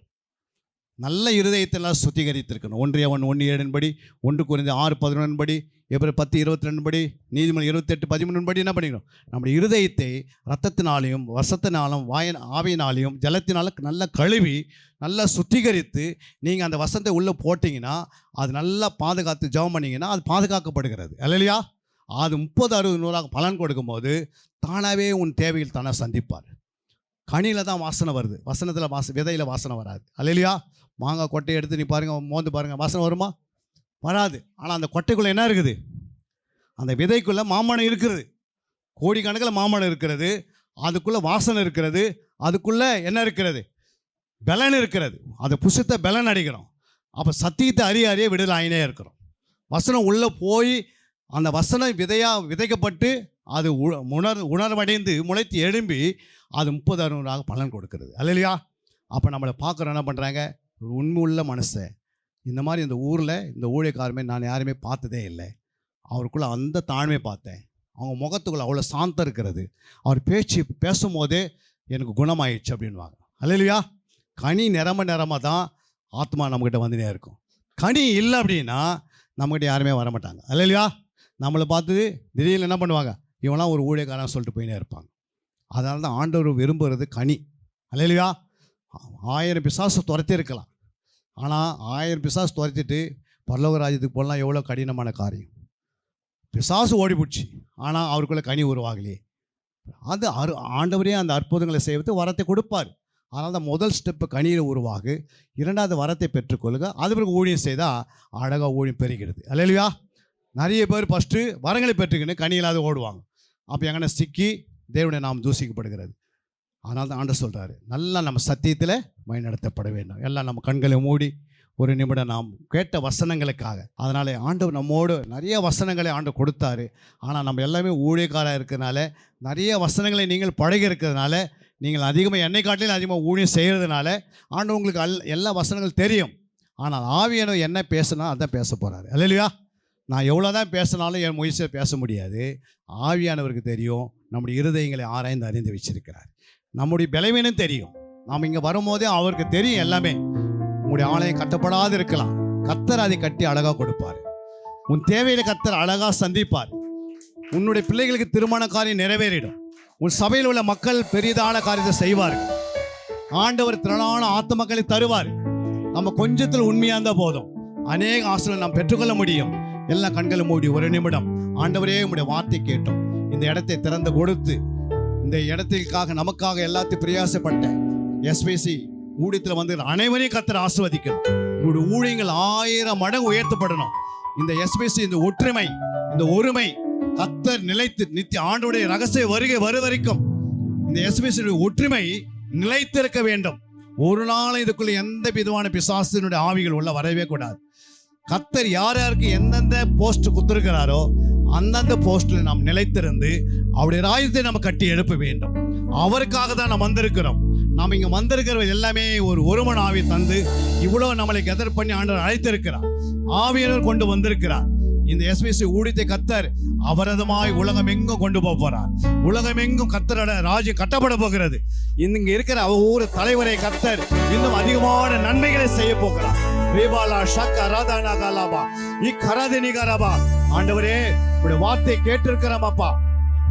நாங்கள் பேசவில்லை, நீர் பேசியிருக்கிறீர். எஸ்பிசி ஊழியத்தை நீர் 1000 மடங்கு நீர் ஆசீர்வதிக்கணும். உம்முடைய ராஜ்யம் கட்டப்படணும். இப்படியும் இந்த ஊழியர்கள் தலைவராக நீ மாற்றிருக்கிறீர், மேல் மேலும் உயர்த்த போகிறீர். ஆண்டவரே அவருடைய ஊழியங்கள் பழுகி பெருகத்தக்க உதவி செய்வீராக. இடம் வாங்க முடியாத ஊழியர்களுக்கு நல்ல இடத்தை வாங்கி தரும்படியாக நாங்கள் வேண்டிக் கொள்கிறோம். சபை கட்ட முடியாத தடைப்பட்டிருக்கிற சபைகள்லாம் கட்டி நிறைவேற்றுவதற்கு எல்லா வழிவாசலையும் நீ திறக்கணும் ஆண்டவரே. ஓ ரீகாராபாலா, பின்மாற்றம் அடைஞ்ச ஆத்துமக்கள் மறுபடியும் சபைக்குள்ள வர வேண்டும். ஆண்டவரே நீ கொண்டு வாங்க அப்பா. உம்மால் ஆகாத காரியம் ஒன்றுமே இல்லை. உம்முடைய தூதர்களை கட்டளையிடும் அப்பா. இந்த செய்யூர் தாலுகா பகுதியில் இருக்கிற அத்தனை மக்கள் மனந்திரும்ப வேண்டும். இயேசு சொந்த ரட்சகரை ஏற்றுக்கொள்ள வேண்டும். ஆண்டவரே, அனைத்து தாலுகால வந்திருக்கிற ஒவ்வொரு தலைவர்களையும் அவர் மனைவி பிள்ளைகளையும் ஆண்டவரே அவர் செய்கிற ஊழியர்களையும் நீர் ஆசீர்வதிப்பீராக. உம்முடைய கரம் கூட இருந்து வழிநடத்துவீராக. ஆண்டவரே, அவர்கள் மூலமாக வருகிற எல்லா ஆலோசனையும் நாங்கள் கேட்டு ஆண்டவரே உமக்கு பயந்து வாழ்ந்து உம்முடைய சித்தத்தை நிறைவேற்ற உதவி செய்வீராக. அவர்களை ஜீவ ஊற்றாக, ஜீவ நதியாக, ஒளியாக, உப்பாக நீ வைத்திருப்பதுக்காக சோத்திரம் ஆண்டவர். யாரும் குறைவானவர்கள் அல்ல ஆண்டவரே. எல்லாம் உடைய ரத்தத்தினால் கழுவப்பட்டு நீதிமான்களாக, ஆசாரிகளாக, ராஜாக்களாக எங்களை ஏற்படுத்தி வைத்திருக்கிறீர். எங்கள் மேல் ஒரு முத்திரை இருக்கிறது. நாங்கள் கை வைத்தால் குணமாக வேண்டும், நாங்கள் பேசினால் விடுதலாக வேண்டும், நாங்கள் சொன்னால் விடுதலாக வேண்டும், எங்கள் நிழல்பட்டு குணமாக வேண்டும். அந்த மாதிரி அற்புதத்தை அடையாள வரங்களை எங்கள் ஒவ்வொரு மேலும் பொழுதரும்படியாக நாங்கள் வேண்டிக் கொள்கிறோம் ஆண்டவரே. இப்போதே தேவ அபிஷேகம் ஒவ்வொரு ஊழியர்கள் மேலும், தலைவர்கள் மேலும், எஸ்பிசி மேலும் தேவ ஆவியுடைய அபிஷேகம் அளவிலாமல் ஊற்றி அனுப்புங்கப்பா. இந்த நாள் நல்லது. இந்த நாள் ஏற்படுத்திய தேவனுக்கு நாங்கள் நன்றி செலுத்துகிறோம் ஆண்டவர். உங்களுடைய அபிஷேகத்தை நிரப்புங்க ஆண்டவரே. இந்த பாத்திரம் நிரம்பி நாங்கள் இங்கிருந்து புறப்பட்டு போகும்போது ஆண்டவரே ஒரு நிறைவான ஆசீர்வாதத்தோடு கடந்து போக நீ உதவி செய்யுங்க ஆண்டவரே. சாப்பாட்டு காரியத்தை ஆசீர்வதிப்பீராக. கொடுத்து செய்த கரங்களை ஆசீர்வதிப்பீராக. உங்களுடைய ராஜ்யம் கட்டப்பட உதவி செய்வீராக ஆண்டவரே. உங்களுடைய நாமம் மட்டும் மகிமைப்படுவதற்காக ஸ்தோத்திரம். எங்களை முற்றிலும் தாழ்த்துகிறோம். அடையலை தாழ்த்தி எங்களோட வந்தவர் கேமராமேனையும் ஆசீர்வதிப்பீராக. சபையை நடத்துகிற ஊழியரை ஆசீர்வதிப்பீராக. எஸ்பிசி எல்லாரையும் நீர் ஆசீர்வதித்து ஊழியத்தில் ஆண்டவரே அவர்கள் செலுத்தி இருக்கிற உதவி செய்வீராக. பெரிய காரியத்தை எல்லா துதி கனமகமே நாங்கள் உமக்கு ஏறெடுக்கிறோம். அடைய அற்ப புரோஜனமல்ல ஊழியக்காரன் பேசுறது நீ மாட்டம் ஆண்டவர். நீர் மட்டும் மகிமைப்பட வேண்டும். எங்களை முற்றிலும் தாழ்த்தி அர்ப்பணிக்கிறோம். நீங்கள் பெருகணும், நாங்கள் செருகணும். இயேசு நாமத்தில் நல்ல பிதாவே, ஆமென். ஒரு கரங்களை தட்டி தேவ நாமத்தை மகிமைப்படுத்தும். அன்பிற்குரியவர்களே, சத்திய வேத ஆராய்ச்சி வித்தியாசாலை தரிசன ஊழியம் 1. வடமாநிலத்தில் 300 திருச்சபைகளை உருவாக்குதல். 2. மாதம் ஒருமுறை எழுப்புதல் உருவாக்கும் எழுப்புதல் கூட்டம். 3. ஊழியர்கள், சபை தலைவர்கள், சுவிசேஷர்களுக்கென கருத்தரங்கு, அதாவது சத்திய வேத ஆராய்ச்சி நேரம். 4. டிவி ஊழியம். 5. பத்திரிகை ஊழியம். 6. CD DVD ஊழியம். 7. பவர் கேம்ப் அக்னி அபிஷேக முகாம். 8. உபதேச ஆராய்ச்சி கருத்தரங்கு ஊழியம். 9. நலிந்த குழந்தைகள் இல்லம். 10. 24 மணி நேர ஜெப மையம். 11. சத்திய தேவ ஆராய்ச்சி கல்லூரி. 12. சிறுவர்கள் உருவாக்கும் ஊழியம். 13. மருத்துவ முகாம். 14. ஜெயில் ஊழியம். 15. கைப்பிரதி ஊழியம். 16. கிராம ஊழியம். 17. மிஷனரியை உருவாக்கும் ஊழியம். 18. நன்றி துதி ஆராதனை கூட்டங்கள். 19. சமூக நலப்பணிகள் ஊழியம். 20. இன்டர்நெட் மூலமாக ஆன்லைன் படிப்புகள். இது விரைவில் வரவிருக்கின்றது. 21. தேவனுடைய வருகைக்கு ஆயத்தப்படுத்துதல். இதனுடைய நோக்கங்கள்: 1 கோடி சீடர்கள் உருவாகுதல், 1 கோடி ஜாமக்காரர்கள் உருவாகுதல், 1 கோடி யுத்த வீரர்கள் உருவாகுதல், 1 கோடி ஊழியர்கள் உருவாகுதல். தரிசனத்தை அவன் கண்டபோது அவர்களுக்கு சுவிசேஷத்தை அறிவிக்கும்படி கர்த்தர் எங்களை அழைத்தார். புறப்பட்டு போக பிரயத்தனம் பண்ணி. அப்போஸ்தலர் நடபடிகள் 16:10.